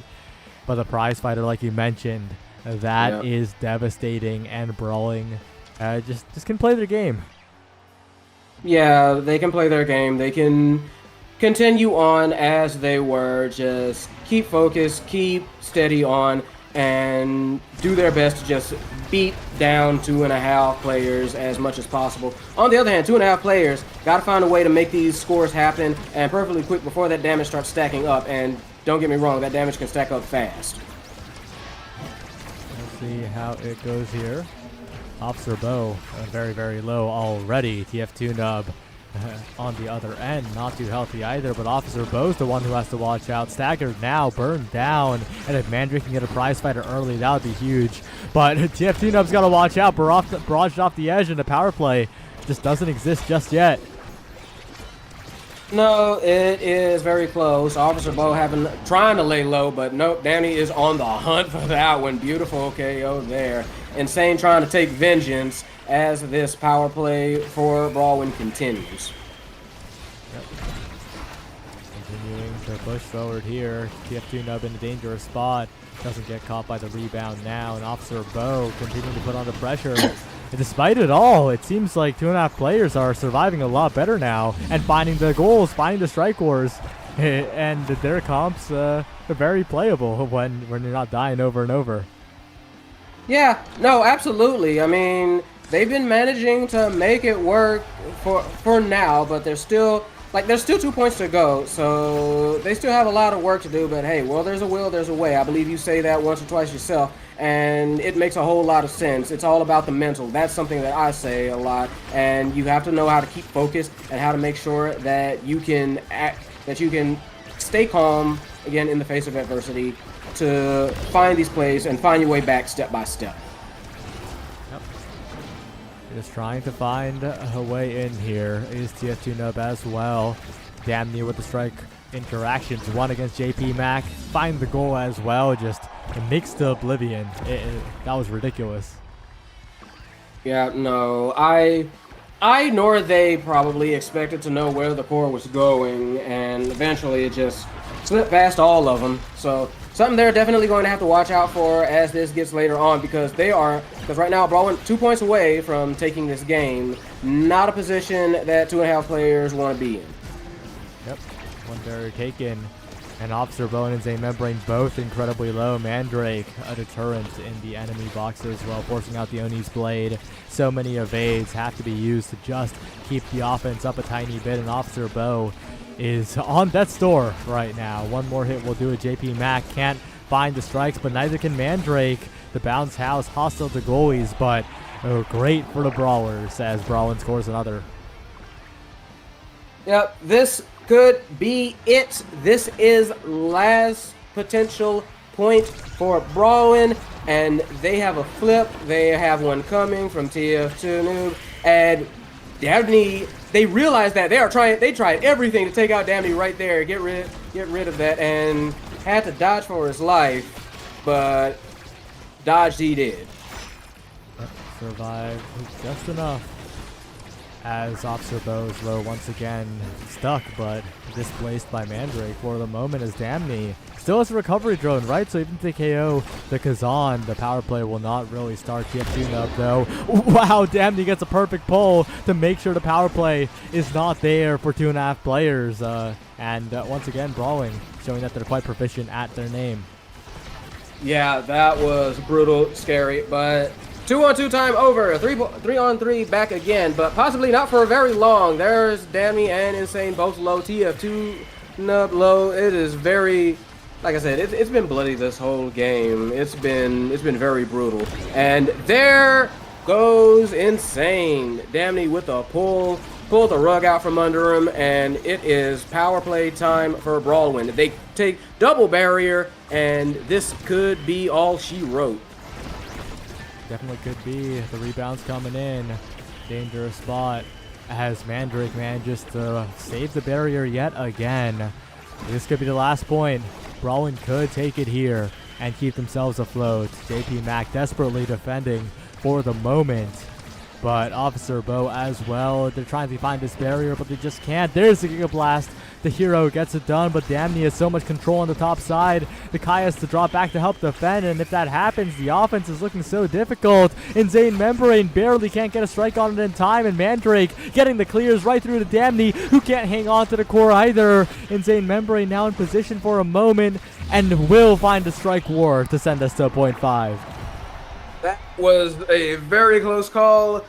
Thank goodness Insane managed to actually do something about that, clean that up, get that point. But there is only that's only one step on a very, very long road for 2.5 players, and Insane getting taken out, so that might be the end of the road for 2.5 players if they can get this score here and now. There goes one barrier. Can we get two? It's not quite looking like. Yep, not quite.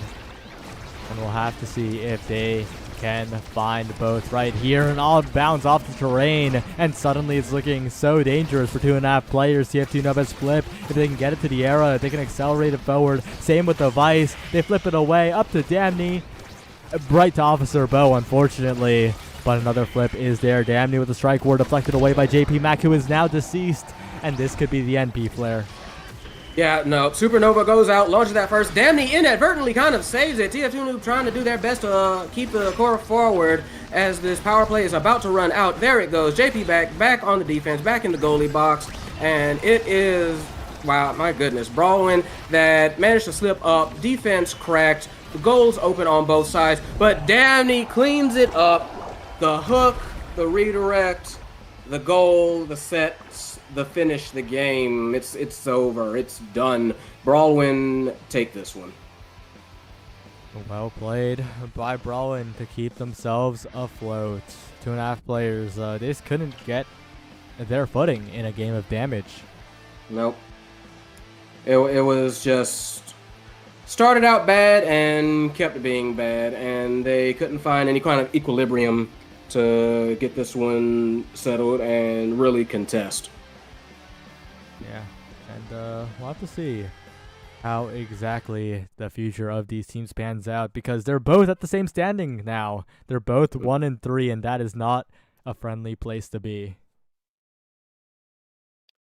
Nope, we're going to have to see how they manage to hold out, but I believe that is, yeah, that's it for this match. We still got a little bit to go, so Hold on to your seats. It's not over just yet. We'll be right back.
Hello everyone, we're back with the OSAS finale, and we are here in the 5th round. Kurrigan, you're looking at these two teams, Lockrature and Trimpers. Who do you think's going to take it and have a very, very good time heading into the next one?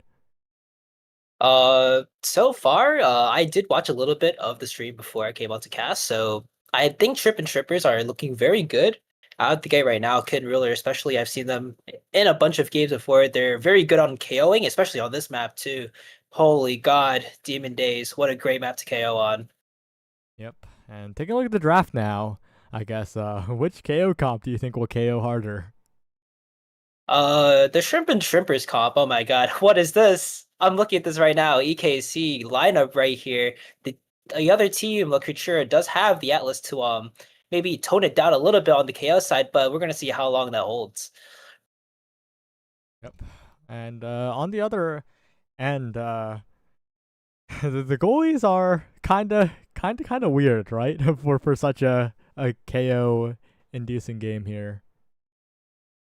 I mean, we have one that helps the other team KO, and the other one is just to stop the KO. It's like kind of like immovable object versus unstoppable force. Okay, well, let's be clear, both these teams are actually going to KO. Oh yeah, that's true. But heading into it, anything that surprises you into starting Awakenings? I mean, the prize, well, not prize fighter. The spark, first of all, not really a lot of people take it. Even Kid Ruler going onto the era. I think that was Dogitos that took away that vice pick, and so far, Breakson's very low.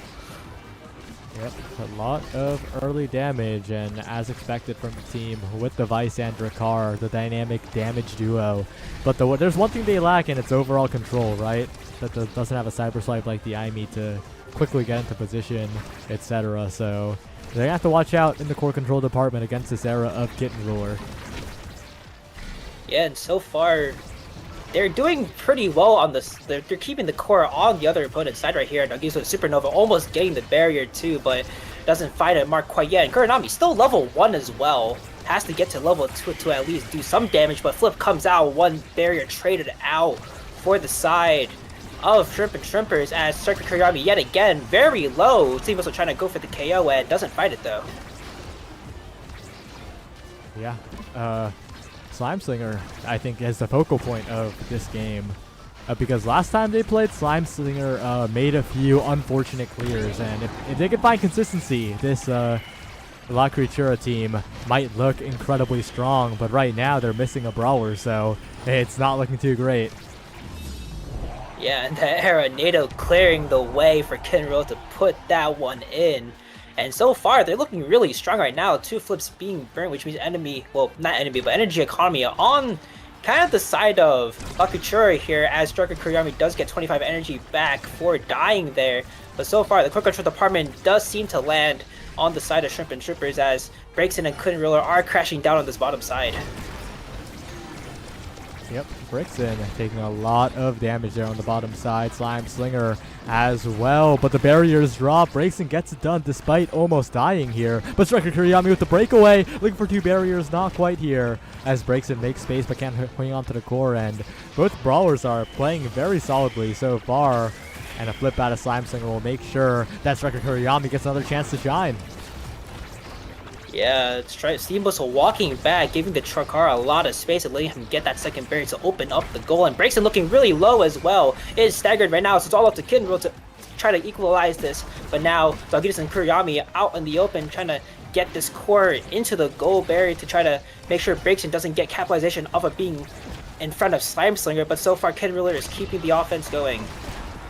Kuriyami in position. Slime Slinger loses track of the core, but it will not go in. Steam Whistle looking lonely here, but making the defense work. The passing lane blocked by Kitten Roller. Good positioning by the midfielder of Shrimp and Shrimpers as the core speed picks up as well. Slime Slinger that doesn't have the movement speed to get there, and those overextensions were punished last time we saw Slime Slinger, and it's happening again.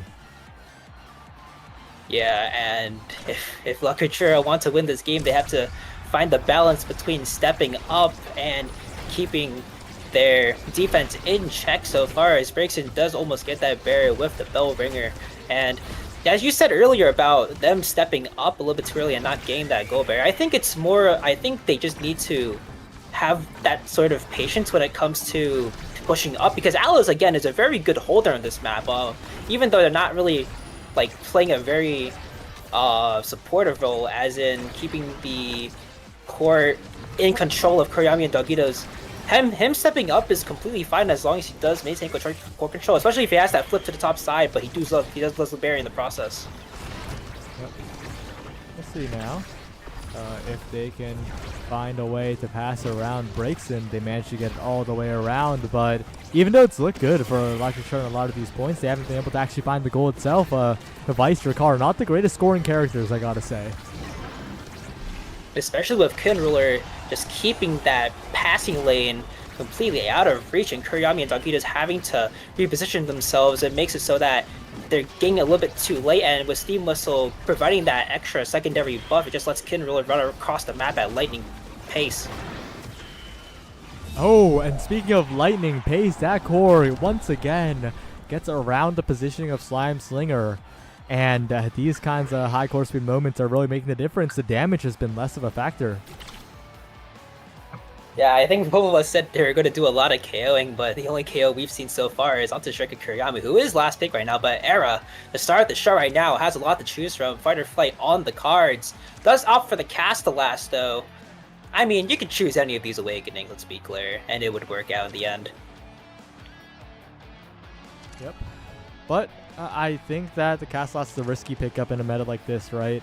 My eyes were on the team player a little bit for the goalies, and Prize Fighter denied away makes a lot of sense, but I'm surprised that the team player goes completely unpicked. That would have been a great pickup for either goalie, but especially over the Glass Cannon, that additional speed's going to be really useful for Slime Slinger, but it's not going to get uptime.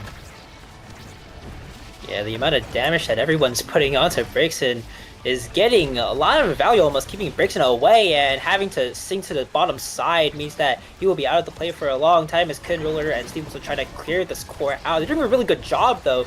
Kuriyami and Dogito's aren't really finding anything to get it through, and that barrier almost goes down as well.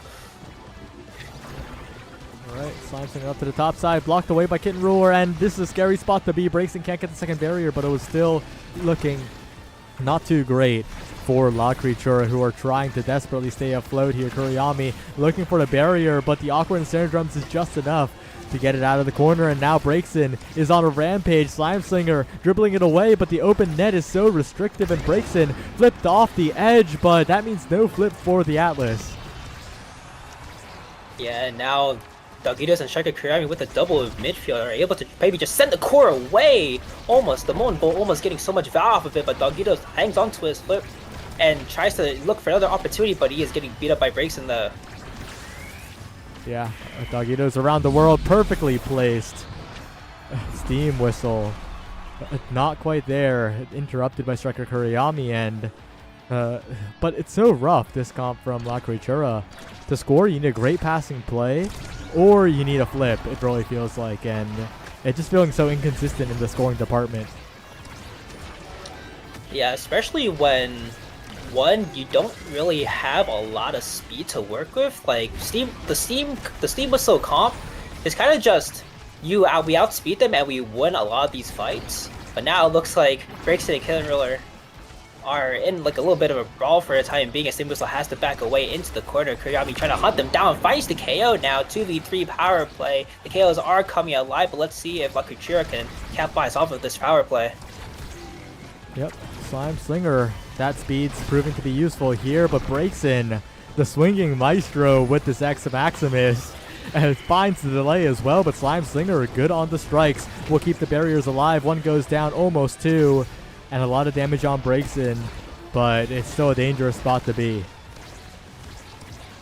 Yeah, even when staggered into the corner, you kind of just have to watch out for anything that can happen. Slime Slinger in the front position, taking his time and also losing the barrier in the process. A little bit gone awry, just a little bit, as the core just simply just wanders into the goal box. Okay, don't say wanders. That was a good shot by Kitten Ruler, finding its way around Slime Slinger. But maybe the core is maybe you're the core. Who knows? as another point kicks off. A lot of damage being brought on, one barrier falling down as Kuriyami takes a lot of damage, but it is equally traded out by Breakson, finding one, almost finding two there, as the second one does fall for Steam Whistle as well. Yep. Striker Kuriyami low, but still healthy enough to stay on the offense. As a flip forward from Dogito's interrupt by Kitten Ruler, and Slime Slinger doesn't cover the curve. As now it's a horrible spot to be in for Steam Whistles. A perfect coverage by Striker Kuriyami, and Dogito's on the timing there. Well played. Yeah, hit away goes crazy, but if you get hands at the core does go in. And Luxury True are bringing this back. They found the KOs. They have the potential to keep going as well. That barrier falling doesn't do them much grace. Yep. Well, it breaks in on the other end. The Brawlers are just getting it done so well. That's a quick goal assisted by the ensnared drums of Steam Whistle. It's offense. Offense is completely winning this game. Both teams are having a great time just trying to find openings, and they have been doing it so far. A lot of great plays coming out for Kuriyami as he is getting beat up just a little bit. Breakson has the flip now. That's the burn as well to dodge the supernova as one barrier falls for the side of Shrimp and Shrimpers. And now back on the offense is Kuriyami. Has to get a couple of strikes in. Gets debuffed as well, and now is in a really tough spot. Almost a lot of ability trying to come through, but now has the flip come out for Slime Slinger. And now it's almost even, as Steam was also getting beat up to a crisp. Yeah. Got two barriers down now. Striker Kuriyami. One, okay. Could have definitely evaded there, but a valiant attempt on the offense nonetheless. If Slime Slinger can keep at least one barrier up here, when the respawn comes in, they'll be in such a good spot. But it's such a scary place to be when the strike resets are coming out from Breakson, and Dogito's is about to die as well. Oh no, it was looking so good for Lock Creature. Kitten Ruler hits it right at Slime Slinger. They get another chance. The offense is reset, but Dogito's is still extremely low, getting constantly hit by every ability known to mankind. But the Atlas does somehow hold strong, and almost a strike as well. The timing there was almost good enough, as the core does go red into overtime now. Everything is on the line at this moment for a chance to get a good draft here. Dogito's in position, looking for a way to send it around. His Steam Whistle has flip available, but sends it right into Striker. Okay, Steam Whistle. He got away with robbery there as Breakson now has a chance on the other end. Looking for a dribble with Striker Kuriyami. Good secondary by Slime Slinger, and has a flip as well. That insurance might be the difference here, as Slime Slinger is holding onto it for dear life. Steam Whistle tries to clear away, but Striker Kuriyami catches it with the lock and load, and the game's tied up. Oh my god, that was such a stressful set. A lot of highway robberies going on right there. As Atlas MVP the set does have to take Missile Prof. I mean, probably save it as well. Maybe go for a hot shot, but Chikari's eyeing for the book up, so Missile Prof might go the way. And there we go. Yep. Well, that's gonna let Slime Slinger play offense a lot more, right? Not having to riskily step forward as much, and if Slime Slinger decides to do so, that's going to be a lot more offensive pressure. Yeah, it's actually nice, and also Kuriyami getting that second spark as well could be building in the spark department. I mean, are sparks weak? I don't think so in this game. I think that with the pickup, especially with another spark, we could see a lot more damage being dealt as Kuriyami does try to dump all of his abilities onto Steam Whistle. Doesn't find much value in doing so. Kuriyami now in position, finds the strike, finds the barrier, and so much damage onto Kitten Ruler and Breakson. If they focus on damage, they can kill them all here. There's low evades across the board. Yeah, potentially, but everyone's just looking for a quick control here. One barrier traded away for Breakson with the X Maximus, almost finding value there too. Second barrier does fall. Slime Slinger still has the flip to at least save the goal. And now offense on the side of Lucky Chur as they look to swarm their way through, but now Breakson a 1v1 has the flip up now. Any moment could mean certain doom as Breakson almost gets the flip off as well, but the defense also holding strong for Dogito's. Holding very, very strong indeed. Steam Whistle in position, trying to defend this open net. It's not going to be easy, and whoa, what a dash flip by Breakson to find the power play here for Shrimp and Shrimpers. Kitten Ruler But breaks in, bottom side, Slime Slinger not quite enough as Dogito Chain Lightnings it away to keep control, and Slime Slinger is playing so well positioning-wise this point. But Kitten Ruler Split might have something to say about it, but no, it just times out, it just drifts away. But Slime Slinger is there on the offense. Oh, whiffs, but it's okay. Slime Slinger gets it around everybody, just barely, and somehow Lock Sure don't lose the point just yet, but a moment of hesitation. A quick strike to the bottom side would have saved that one, but Slime Slinger goes down with the ship. Oh no! Aranito claims yet another life here on the Omega Strikers server. As a lot of KOs coming out from both teams. I mean, holy god, and especially on Kitten Ruler as well. Has so much to live for now, has to play life and walk away as Simos has to play in his presence. But now he does get one barrier though, but endlessly gets KO'd. We'll see what happens here. I just realized Hotat was supposed to sub in for me, wasn't he? So be it. It's a good Saya cast anyways. Breaks in being extremely low, but doesn't matter. Kuriyami winning the strike war against Steam Whistle, tying it up 1-all. I'm so sorry, Potad.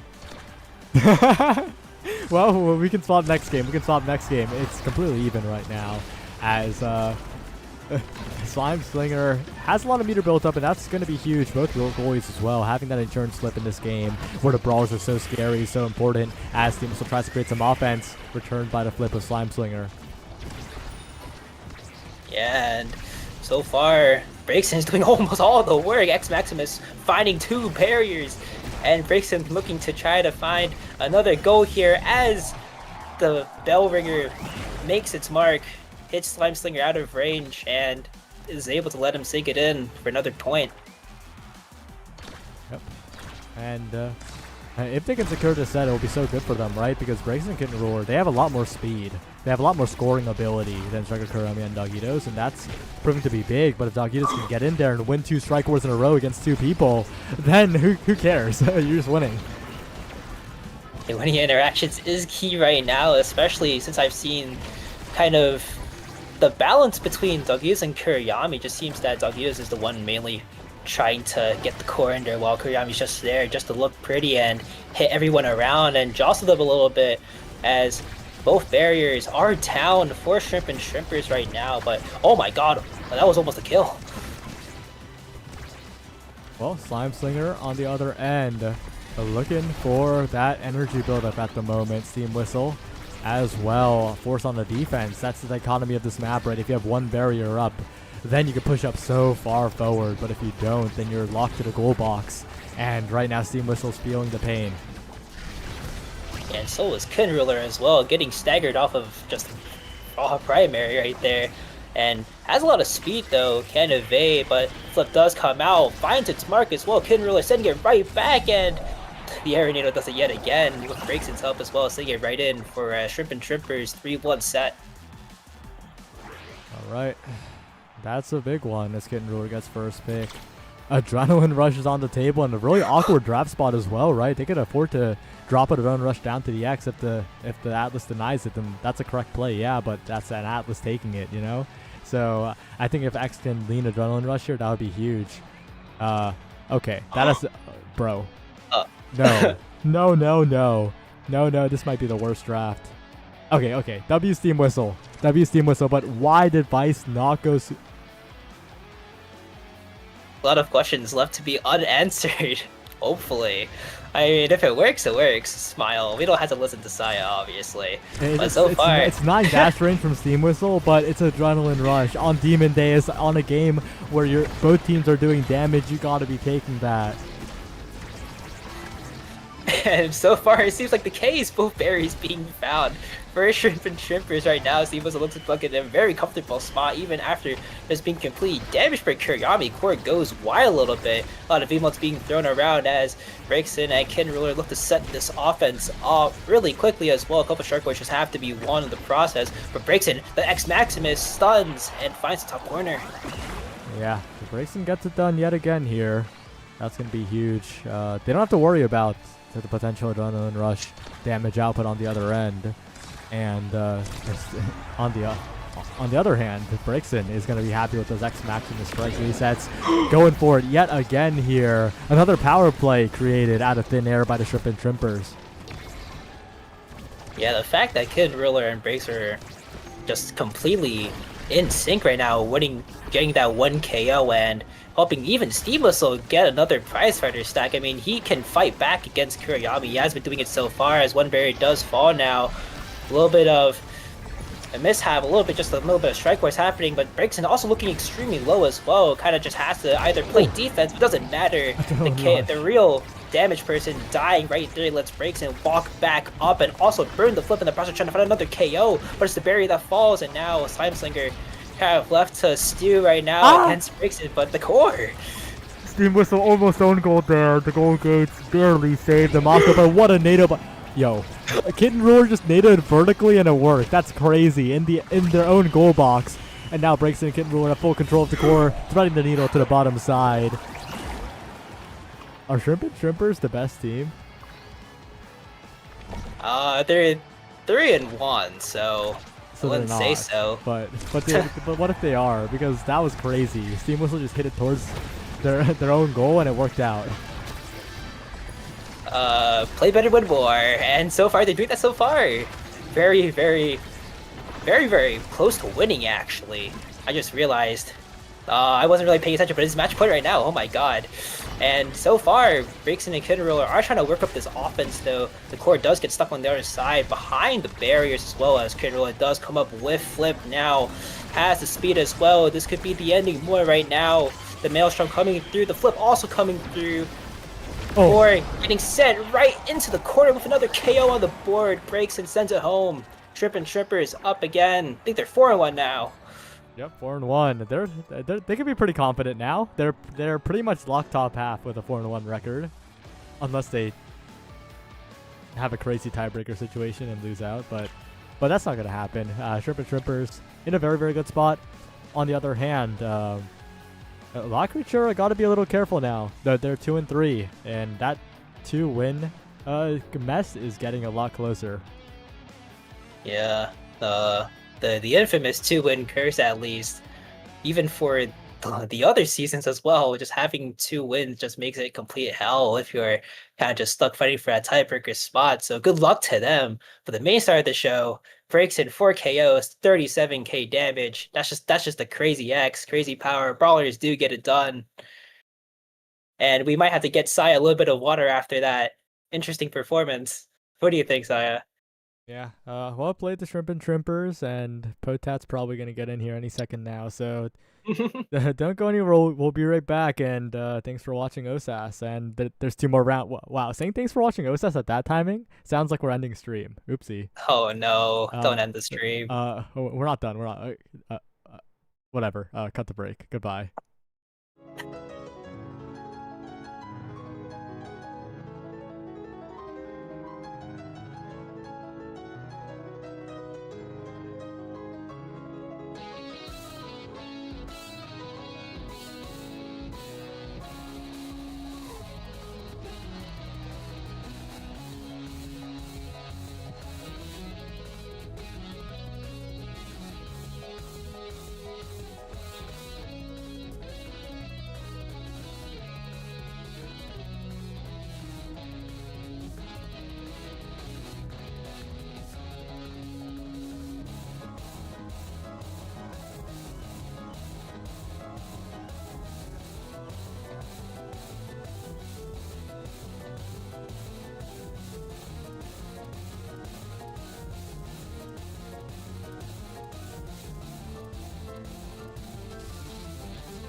Good morning, gamers. We are back with OSAS, and here we are with a pretty fun series. We got Dream Crush versus Shrimp and Shrimpers. I might be NASA nasty pilled, so I am saying everything wrong, but surely I'll fix this.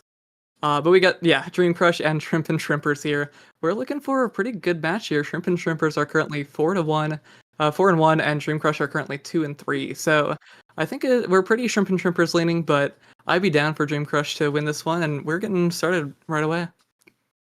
Yeah, and the draft is, oh my god.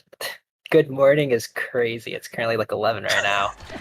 I need coffee, 100%, but I mean, we're going to be looking at an Oni Village game. I definitely need that once we are the cast, but so far it's a very explosive start though.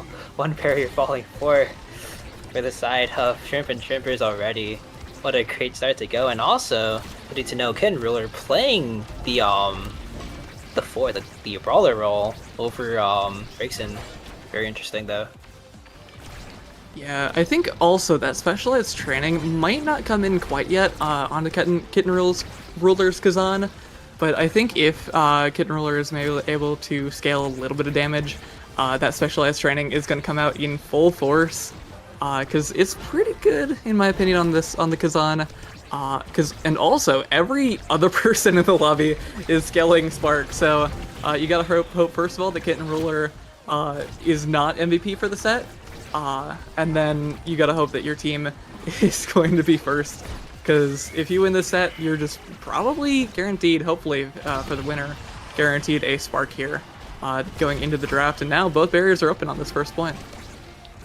Yeah, the energy economy looking very good for Raylan as well, having a flip to boot, just in case Killing Ruler does get a little bit too close. And Mingo also has the flip as well. He decides to use it, and since the core are halfway across the globe, as the core in overtime now, very, very strong. And the flip also coming out, killing Kid Ruler with a lot of energy, and Mingo, that Giga Blast, sending it right past Steam Whistle, giving Dream Crush their first point. Yeah, there were a lot of players and cores flying all across the map at the end of that point. Raylan with a great flip to kill, as he said, and then Mingo, I mean, with that Giga Goat right there, really good read on that pass, and was able to secure that first point. Now, though, we only see Mythic Actuator with that flip, which could be a bit dangerous, especially if Kitten Ruler and Breakson, who are both pretty high on that energy, are able to get something going, because, I mean, we both, Breakson has that full flip, Kitten Ruler has a lot of energy as well, so if they're able to maybe get some damage going, get something started, I wouldn't be surprised if they were able to score a quick point once these barriers fall down. But, and we do have that Dubu and that Mako, so it might take a little bit of a time, and I think these teams gotta just make sure they're working together to just slowly dismantle this defense, such as that primary from Kitten Ruler and that pass from Breakson. Yeah, and even with flip coming out as well, Kid Ruler almost getting it right there. Breakson just has to give one more shot to Kid Ruler for him to at least burst for it. But the core doesn't seem to be going into Kid Ruler's arms. Raylan getting the cross clear out of the way and keep it away for Kid Ruler, but he does get the flip out in time. Core just comes right to him, so the top side is good. 1-1 so far into this very, very kind of slow map, I guess. Yeah, Oni Village is something that we haven't seen a whole lot in the NAS League, so this is definitely a nice fresh sight for me at the very least, and I think it is just going to be living up to its name, even with those kills there. Really good specialized training, as I said earlier, ultimate coming out from Kitten Ruler to get the kill, and now it's a power play. Great power plays. Mingo finally comes back online. Kid Ruler also in a really good spot to just score right there. Core does come around over and over. Breaks and just feeding Kid Ruler now extremely low. Has to worry about health. And staggered though, but does pick up the orb. And almost sends it right in too. And Steam Whistle's also walking up as well, leaving the core to wander back into Shrimp and Shrimper's side. And let Mythic Actuary try to work a little bit more. But so far, the real hero is being Breakson, just keeping the core alive, and Miko trying to also just stabilize the core as well, but he is staggered. Yeah, that lack of health is going to be a little scary, but we are going to see Mingo get that back up. And now we see like the kind of pressure has been shifted over to the side of Dream Crushers for now.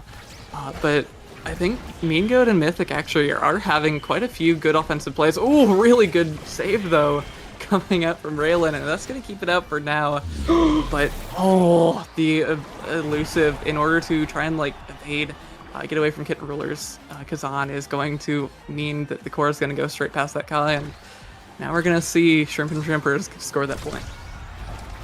Yeah, and I think since Migoat is just getting completely destroyed just because of Kazan specialized training, I think they need to maybe play a little bit more aggressive, it feels like, because they were kind of just leaning back, letting Steam Whistle and Breakson get the clear off, which allows them to let Ken Ruler shut up in a better spot in order to get the core there.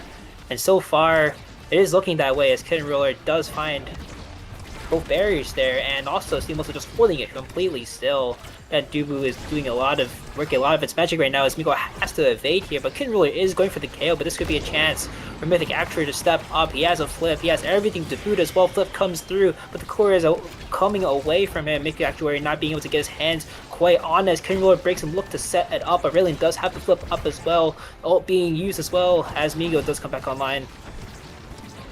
Yeah, Mingo is back up, and now the pressure, we got Mingo and Mythic actually just working their way up the field, and oh, great save from Steam Whistle is going to keep it away for now, but that Kazan and that Zentaro and Kai are a very strong force, and they're going to close it out. Mythic actually winning that strike war against Breakson, and now it's all tied up. We're on set point. Whoever wins this set is going to be in a very, very good spot. Pay attention to those sparks especially. Yeah, and especially with the flip online to boot for both sides, going to be a very decisive victory. Who can pass better here, because this map is all about passing and just getting the core onto the other side as Steam Whistle has to step up now. Somehow doesn't find a barrier, though, with the Ashware will probably come down with one, but an expense for a lot of health there. Flip also comes out from breaks and the core gets stalled, and now Mythic Actuary with a lot of leeway, but is extremely low. Ken Ruler looking to back up to help the defense, and now Mythic Actuary has to walk back up away for the orb and at least try to get the offense going as the secondary from Mako does come online now. And so far, Mean Goat and Mythic actually have been putting on a show, but instead it's the KO that's found. The Dubu roll finding so much value there. Second barrier is found now. Power play looking to close out the set right now, but Mean Goat and Raylan are holding it down. Yeah, now it's a power play, and old power play is no longer, as Mythic Actuary and Mean Goat are slowly working their way up the field. They managed to keep it away for now, and a nice, a really close attempt at a goal. Any one misplay can mean the end of this set already, and Mean Goat and Mythic Actuary are slowly working their way up the field. The barrage is going to come out. Same with the flip. Oh, not quite yet. Mythic Actuary tries to get the board flick, doesn't quite get anything yet. Kitten Ruler, though, has the core now, and Raylan is able to keep it away for now, still has that flip up. But oh no! A bit of a misplay from Breakson and the Steam Whistle, and that Dubu just isn't quite fast enough, as that core is going to go straight into the net. Mythic Actuary, the side of Dream Crush, is going to be able to close out that first set, and not rewarded with a spark quite yet, but we'll see what they pick up. Yeah, a lot of these awakenings for first pick is especially very good, especially that twin drive there, having to make Kitten Ruler have to burn a CD to at least take the speed away, because this is a very speed-heavy map. But that stacks on stacks can potentially rival it so far. The real battle is kind of just between the midfielders right now, and Mean Goat being last pick kind of just has to just settle for something. Has to take the money cost to try to win more strike wars. But we're gonna look at how the stacks on stacks develops. On Breakson, though, it's been getting a lot of passes to Kitten Ruler, at least feeding the core a lot. Yeah, I think as well, Kitten Ruler having that Demolitionist is going to come in handy, especially on a map like Oni. You really want to have cooldowns. You really want to be able to just kind of force the opposing team's goalie into a bad spot. And if you have Demolitionist, that puts you at a great spot of just getting that free barrier. And now you have your cooldowns back up in order to maybe go for that second barrier. As we see here, Raylan is getting just pummeled by Kitten Ruler on that Kazan. And we do see both barriers go down, and now it's all up to Raylan to keep everything out of the net. Yeah, Mythic Actuary and Mean Goat working their magic there on the offensive side. Just a couple of strike pushes has to be won here, but now we're almost approaching overtime. 16 seconds left until we reach that point, and Mean Goat and Mythic Actuary just have a complete net around the other side. Breaks in Steam Whistle, so just try to have to find it, but the dude was stunned a little bit too late. In fact, maybe the evade would have helped there, but Mythic actually does secure that first point for Dream Crush and has a flip to boot. Yeah, Mythic actually with that passive and that flip up as well. I'm really liking what I'm seeing from Mythic and Mean Goat. Just there's a lot of passing, there's a lot of rotating the core, and on a map like Oni Village, against a character like Dubu especially, you're gonna love seeing just the core get rotated around, get kind of moved around the field as much as possible, because that Dubu doesn't have as much movement speed as he might need in order to cover the entire barrier, and so Mythic and Mean Goat have done a great job so far, but that might not mean a whole lot. Kitten Ruler and Breakson have a lot of opportunities here with Raylan on that bottom barrier and forced to use the flip. So now this is a very scary spot for the side of Dream Crush. But Mean Goat also does have that flip up. Mythic actually has gotten a great pass, a lot of great passes from Mean Goat, and it's looking pretty scary for both sides here. Yeah, pulling the trigger way too early in the strike means that second barrier does fall, and Breakson with flip has to burn the flip from Mean Goat now, has to keep the Dream alive, but the flip does come through, another KO as well! That Kazan specialized trading is scary, that resets Raylan's energy at least, but I think that's a good thing. They were probably under, and now they're at 25 again, but that does even the score so far into the set. Yeah, I mean, that Demolitionist also gives you a bigger hitbox on that special, so I mean, you're going to have a super strong hit with that landing, and you're going to have a lot of size, a lot of range on that hit as well, which worked out very well, just taking out Raylan, and that core to boot as well. But now, I mean, Kitten Ruler and Breakson are working their way up the field. The Giga is going to be a good try, but oh, Kitten Ruler with the flip is going to be able to open up. Steam Whistle, though, forced to use that flip as well, and Kitten Ruler with the secondary going to be able to jump forward and just give a nice little poke to the core, push it straight in, past Raylan, and now we're seeing Shrimp and Trippers up 2-1 in this second set. Yeah, I think the sinking and passing plays for Shrimp and Trippers is doing maybe a little bit better compared to Dream Crush right now, as Breakson and Kitten Roller are able to just be able to form the triangle completely, at least fix the triangle, and Seamless just being able to hold it down and not have any worry in the world means that Breakson and Kitten Roller have enough time to set up for this offense there. But Oni Village isn't really that great of a map if you want to keep the core in the corner there, as the core can go extremely fast and have a lot of less setup time for you. But now Mean Goat and Mythic Actuary looking to take this barrier they do here, and with the flip as well, could spell a lot of trouble for Shrimp and Trippers here, as they're looking to get the score going somehow. The barrier doesn't work, but the strike being pulled too early means that Mythic Actuary wins the strike war, and now it's another 0.5. Yeah, really unfortunate situation there for Steam Whistle. The one problem with that somersault is that it is a free, it's like a core flip, but you don't get access to the core either. It's kind of a free-for-all there, and Mythic actually ended up winning that stare down. But Kitten Roller with a great primary is going to be able to hook it back and is going to catch it with the strike. Is going to be able to win the set for Shrimp and Shrimpers. Really, really good play. The flip from Raylan was not enough, and now Shrimp and Shrimpers, Kitten Roller getting that MVP, and of course, that's where the Spark is going to show up with that specialized training, rather than that Spark of Focus pickup from Kitten Roller. That might be a little scary, but well, we'll see how this draft plays out. Sparks? Anyone? Oh my god, there we go. First spark being taken for Mythic Actuary. Has 2 on the boat right now. It has a lot of heal potential at least, but the one really finding the KOs is mainly Kitten Ruler with just the crash down on the Kazan open secondary, and hopefully you see more to come, as he does have a lot of size on board as well.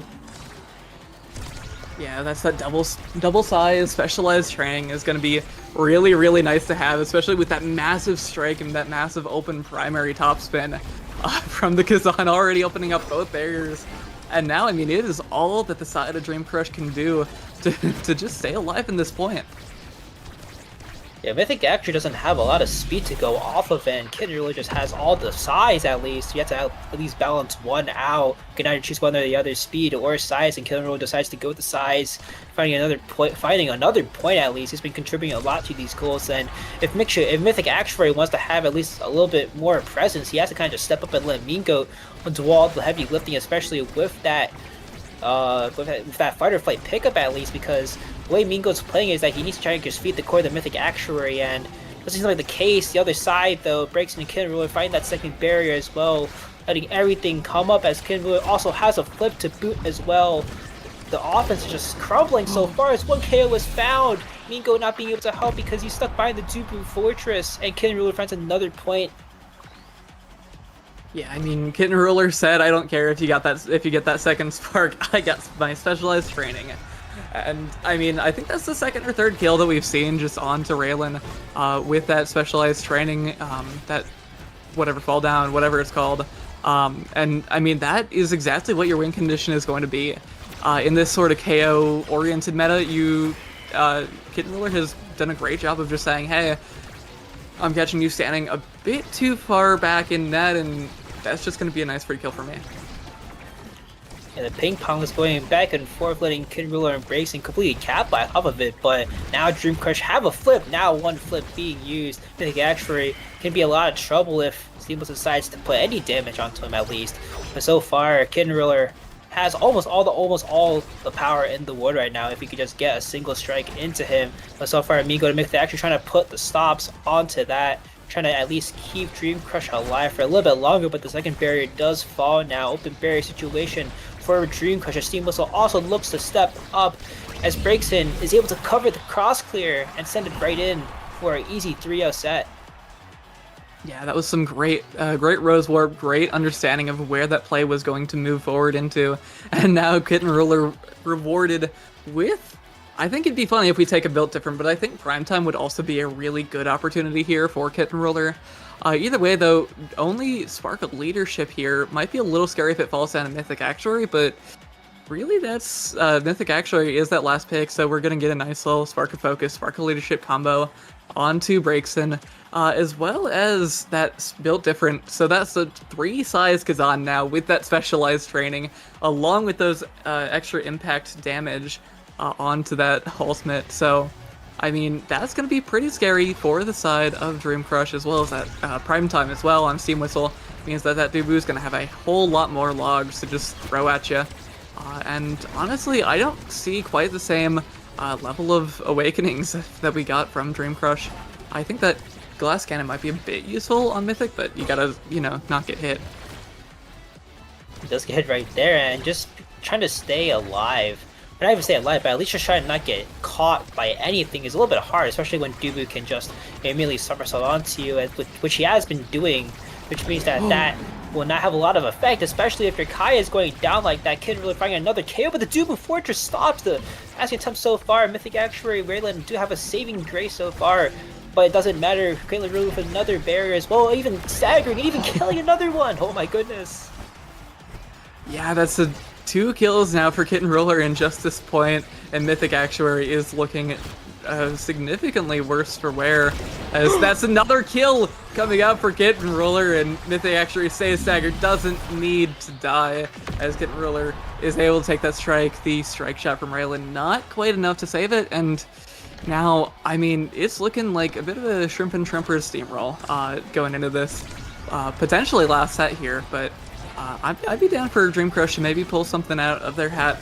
They got that team player on Raylan as well, so if they're able to get some good passes going, I think we might see a bit of a comeback, but for the time being, Kitten Ruler is just that massive Kazan is such a dangerous opposition.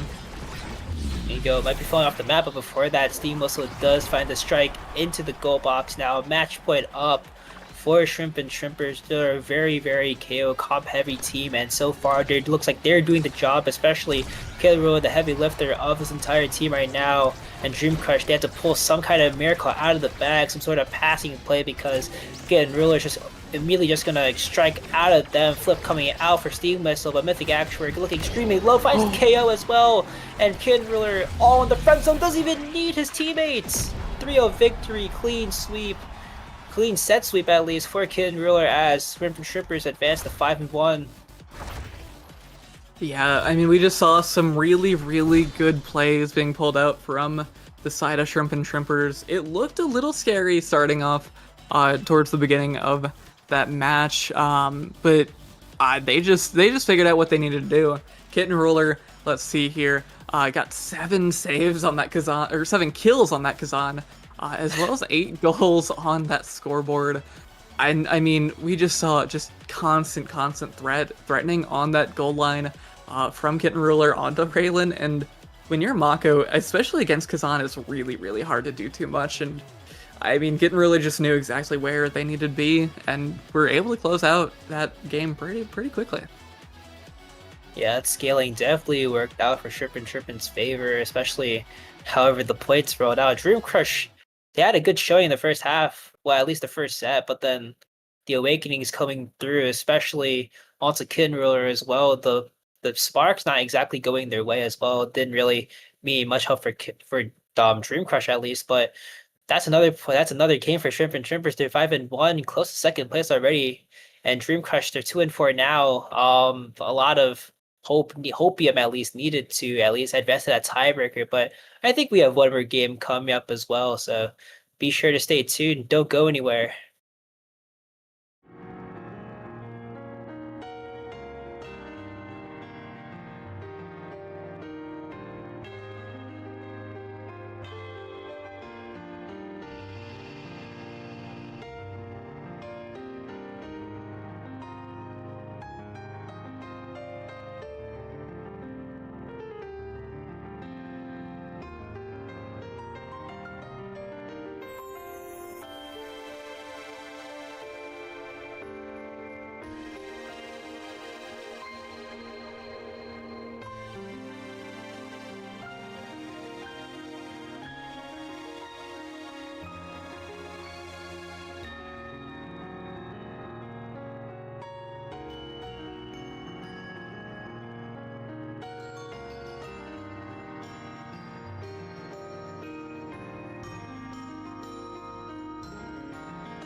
Good morning, gamers. I'm saying morning again. I don't care what Kurikan says.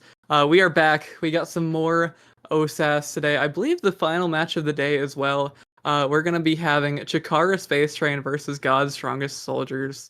Chikara Space Train currently 2-4, and God's Strongest Soldiers currently 4-1. I'm excited to seeing how this is going.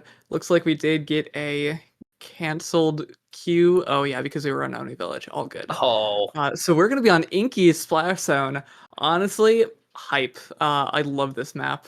Haters will say that it's a bad map, but it's a beloved map. I love killing people off this corner because it's fun. yeah. If you're an Inky's hater, you might have to stop watching. It's okay though. It's all right though. Inky's is such a great map. I am with Patat there. I love that map with a burning passion. No one can convince us otherwise. But the good thing is that we have a very, very strong God Strongest Soldiers team versus, would I even say limping? I mean, if they win this, then they're at least up 3-up. But then if they lose, actually wait, no, I'm a liar. If they're up 3-4. But then if they lose, they're down to still 2 wins. So that bracket's gonna be completely hell almost. Yeah, it might be a little scary. But, I mean, this is where the team's going to figure out what they're doing. I will say, though, it is looking a little dangerous. Looks like God's Strongest Soldiers are currently at 4-0. Start.gg is lying to me. All good. But, I mean, it's going to be a bit of a scary situation here for the side of Chikara Space Train. But we're going to get started here. We see, Explosive Entrance and Demolitionist. I've already seen this, but I just figured it would be fun. And I think that Explosive Entrance Juliet, we already see it. Oh yeah, it's already coming out. This is what we call the the guy that gets lore with the dash punch, well the dash range truly at least. That I remember seeing that once, and that was really cool. Oh my god, that was a save. Crazy save. Thank you, Rasmus. Oh my no. god. Very quick point though. Very quick point at least. That definitely helping out right there. And the big thing that I've already noticed is that they didn't ban the the Asher pick on Caddy. Probably, well, I mean, it's literally her best pick. And the big thing is that they took out the Mako instead. I mean, they're not first pick, so it does kind of make sense. But the big thing is that Caddy is literally, could potentially be one of the best Asher players right now in OSAS. So could be very strong to work against, especially if you're on this map. But Hwatiin is cooking up something at least. Will be kind of discouraged out of that barrier take, but still does have a flip to boot. Yeah, I think giving someone their kind of main comfort is in many cases better than the meta. And while Asher isn't very good in this meta right now, actually defensive goalies aren't terribly good in this meta right now in general, but I mean, we've seen Katyusha just has done an amazing job so far of just when Hwatiin is just right in her face, just using those primaries, using those secondaries that break through, and everything, and gotten it some really good saves. But in the meantime, Kama Crystal is going to be able to just get that nice pendulum swing combo and going to be able to lock in their first goal. So now it's all tied up in this first set. Energy economy not exactly equal as well. Other than Hwatiin walking up, Juno almost getting that barrier as well, but they do have to walk like a little bit. That is just very scary. I mean, at least that banish not exactly going through the way they wanted to, not stopping the core at least, and that barrier does fall now, and they have so much pressure now. At least the hook coming through as well. Pendulum Swing also almost finding its mark as well, as one flip is burned, and Shikukute and Hwatiin just have to find a work around this, but Kama Crystal sending it right in with the whiplash gives God's Strongest Soldiers a 2-1 early start. Yeah, I think this Rasmus into the rune is a pretty good scenario for the side of God's Strongest Soldiers. It'll make things a lot easier just in terms of matchup, because, I mean, we've seen it so far. Kama Crystal has just done a great job of providing that pressure, but really good defense from Katyusha. And now Umbi is going to use that barrage to lock that core into the net, and Adnar not quite able to make it there in time as Oh my gosh, really, really good play. Just bursting out of nowhere is we're gonna see the side of God's Strongest Soldiers take this first set. Yeah, and Hotshot coming on as well for Karma Crystal. Even with the size as well, doesn't even need the size. Goes for the Hotshot to try to just keep away the cooldowns, because I think they already noticed that the cooldowns on all these characters, they do come a little bit faster, but if they can't really make good use of it, what's the point of having the cooldown? So giving more cooldowns onto the Rasp is going to be extremely strong, especially with all that core control in play. But Juno double dash awakening too. Might have to ask the Juno players about this one. I think that extra dash range might make Shikukute, pardon me if I butchered that. I think that those dash awakenings might make that Juno just such an aggressive piece of the field. But for the time being, they gotta get out of the corner. They have managed to do so for now, but we gotta see how that Juno is going to be able to just open up the core, open up these scenarios, and right now, not too terribly many secondaries for that Juno yet. Yeah, speed becoming a very, very big issue so far. It looks like Common Crystal and Umbi just completely dominating the speed game right now, especially with Shikukute in a really awkward spot and unable to really help do anything, but almost that dash connects, but almost another KO also is found that Julia trying to work their way along to give the Julie some chance into getting into this Asher, as God's Strongest Soldiers are looking to keep this point away for the time being as well. I'll be with the flip down to the bottom side, and there we go, another point scored. This team is extremely explosive, and the fact that they're just running around completely destroying Space Train right now, it just seems like that train might be slowed down a little bit too soon. Yeah, I mean, that flip just straight into the bottom corner of the net is very hard to predict, very hard to defend against as well. And honestly, we've seen some really good layering from the side of God's Strongest Soldiers. Umbi there was able to just kind of run back and help Katyusha in some of those situations where you're going to need a bit of a faster character to take care of some of that defense. And I mean, you see kind of Umbi taking those first strikes, sometime in that case winning the strikes, and Katyusha can just kind of sit back and wait for the reaction. But oh my god, Umbi! Really good Giga Blast, going to take out both Oddnarb with that flip up, and also gonna get that core straight in the net. So, I mean, they're in a really good spot just to take this right now. Hwatin does have that flip up though. Could be a little scary, but I mean, with that barrier, almost. Oh, great save though. I thought the barrier was gonna go down, but it hasn't yet. But I think it's a pretty dangerous spot here for the side of Chikara Space Train.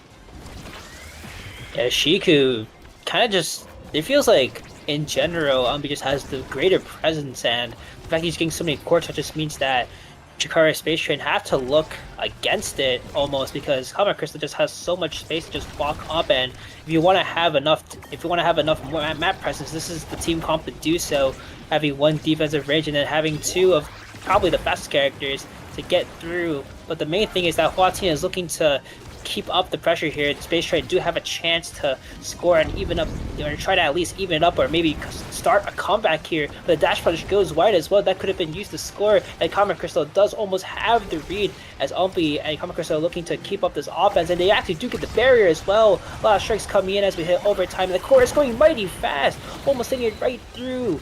And again, the core is still on the side of Chikara Space Train now. Umbi and Common Crystal looking to start up this offense again, and everyone's in the goal box for Space Train. But that dash almost gets everything through. It's almost good enough, but Oddnarb is still stuck in the 2v1, and Umbi is there, standing right in to give God's Strongest Soldiers an easy 2-0 lead in sets. Yeah, I really did like that that setup kind of from the side of Chikara Space Train. Unfortunately, it didn't end up working out, but they had a really good little triangle of defense set up around that goal, and they were able to save it away for a lot of time. And ultimately, though, I think it fell down to just Shiku we saw that range, just went flying up to that Asher and wasn't quite able to get in that corner, especially against Asher, is really hard. But the side of God's Strongest Soldiers is going to be rewarded with an extra special onto that Kai, onto Umbi. And I think that's going to be just pretty polarizing here. I honestly don't think the Awakenings were too great for either team, but I think Shiku might also be able to get some good passes there. Hwatin might be able to get a good few kills there thanks to that Spark of Strength, but we shall see. Really good damage though. Oh, doesn't quite get anything yet. Yeah, the big thing is that Caduceus has been holding against this Jino and this Julia as well. Only one berry, if I recall correctly, one berry being taken on that side, making two now, but the offense is on the other side completely. Umbia Combat Crystal looking to snap right in, and there we go, another point secured. I think they just need to be a little bit more explosive in that manner and try to keep the core retained, because once that core gets to the other side, it's basically game over. Yeah, I think the entire side of Chikara Space Train is more of like a spontaneous, just, hey, I'm here now, you die, or we score. Kind of a comp, because you got that Juno that has that massive dash that can just run straight in and kill you. And same with that Juliet with the dash punch. But ultimately, Umbi and Kama Crystal have so much speed, they're just able to pass the core around everywhere. Just keep the core just out of the reach of the side of Chikara Space Train, and that's exactly what they need here, as the great save from Katyusha is going to come out, and the pressure from the side of Chikara Space Train feels like almost nothing in the face of this Asher goalie. Yeah, Maya long vanish, almost getting there. Oh my god, your core almost drifting away as Unarm has to flip there, and could be Doom right there. So it'll be also as Flip, Common Crystal also closing in onto the side. Flip comes out and somehow it's ricochets across the barrier, across the bum, and honestly, that was just a scuffed goal right there. If that was me, I don't make those shots. But Gosh Hungry Soldiers are up 2-0, heading into match point. Yeah, I mean, nobody knows what goes on in those corners with that Rune Pillar, but ultimately, the side of God's Strongest Soldiers were able to pull that out, and Kama Crystal, with a great read on the pillar, is going to be able to get the barrier down. Umbi going to provide some of that top pressure, and Kama Crystal is going to get that pendulum swing, close it out. A nice 3-0 for God's Strongest Soldiers. That looked really, really dominant, and now God's Strongest Soldiers is going to be going up to 5-1 in this bracket. Yeah, if anyone's watching, this is the team you have to be scared against. I mean, in general, that was just an extremely strong map. And even though a lot of people don't like playing this map, the fact that they were able to string across a lot of just good passing plays and confirms as well just means that they're just a great team to look out against, especially Umbia as well, with the speed, with so much pressure as well. Kind of just kept Hwatiin and Shiku out of the play and had to just force a 1v1 against Aldnor with some supporting help. And that's what they did. They did it flawlessly. They executed almost perfectly every single time they got to the goal. A little bit of glaze though, but honestly, it's just what we saw. So that was just a great game by them. And if you weren't a God's Strongest Soldiers fan at the beginning of this, you better be one now. They might win. Yeah, I mean, we saw definitely some signs of greatness from both sides. God's Strongest Soldiers were able to just keep providing that pressure. I did really like a lot of those defensive plays though as well from the side of Chikara Space Train. Both teams did a really good job of just kind of providing a nice game, even though it was a 9-1 win. I mean, just off the bat, we did see Shiku just go out and just get that first goal, I'm pretty sure, as well as Hwatiin got one of the two total KOs in the game, and just that happened, I think, 10 seconds into the first point.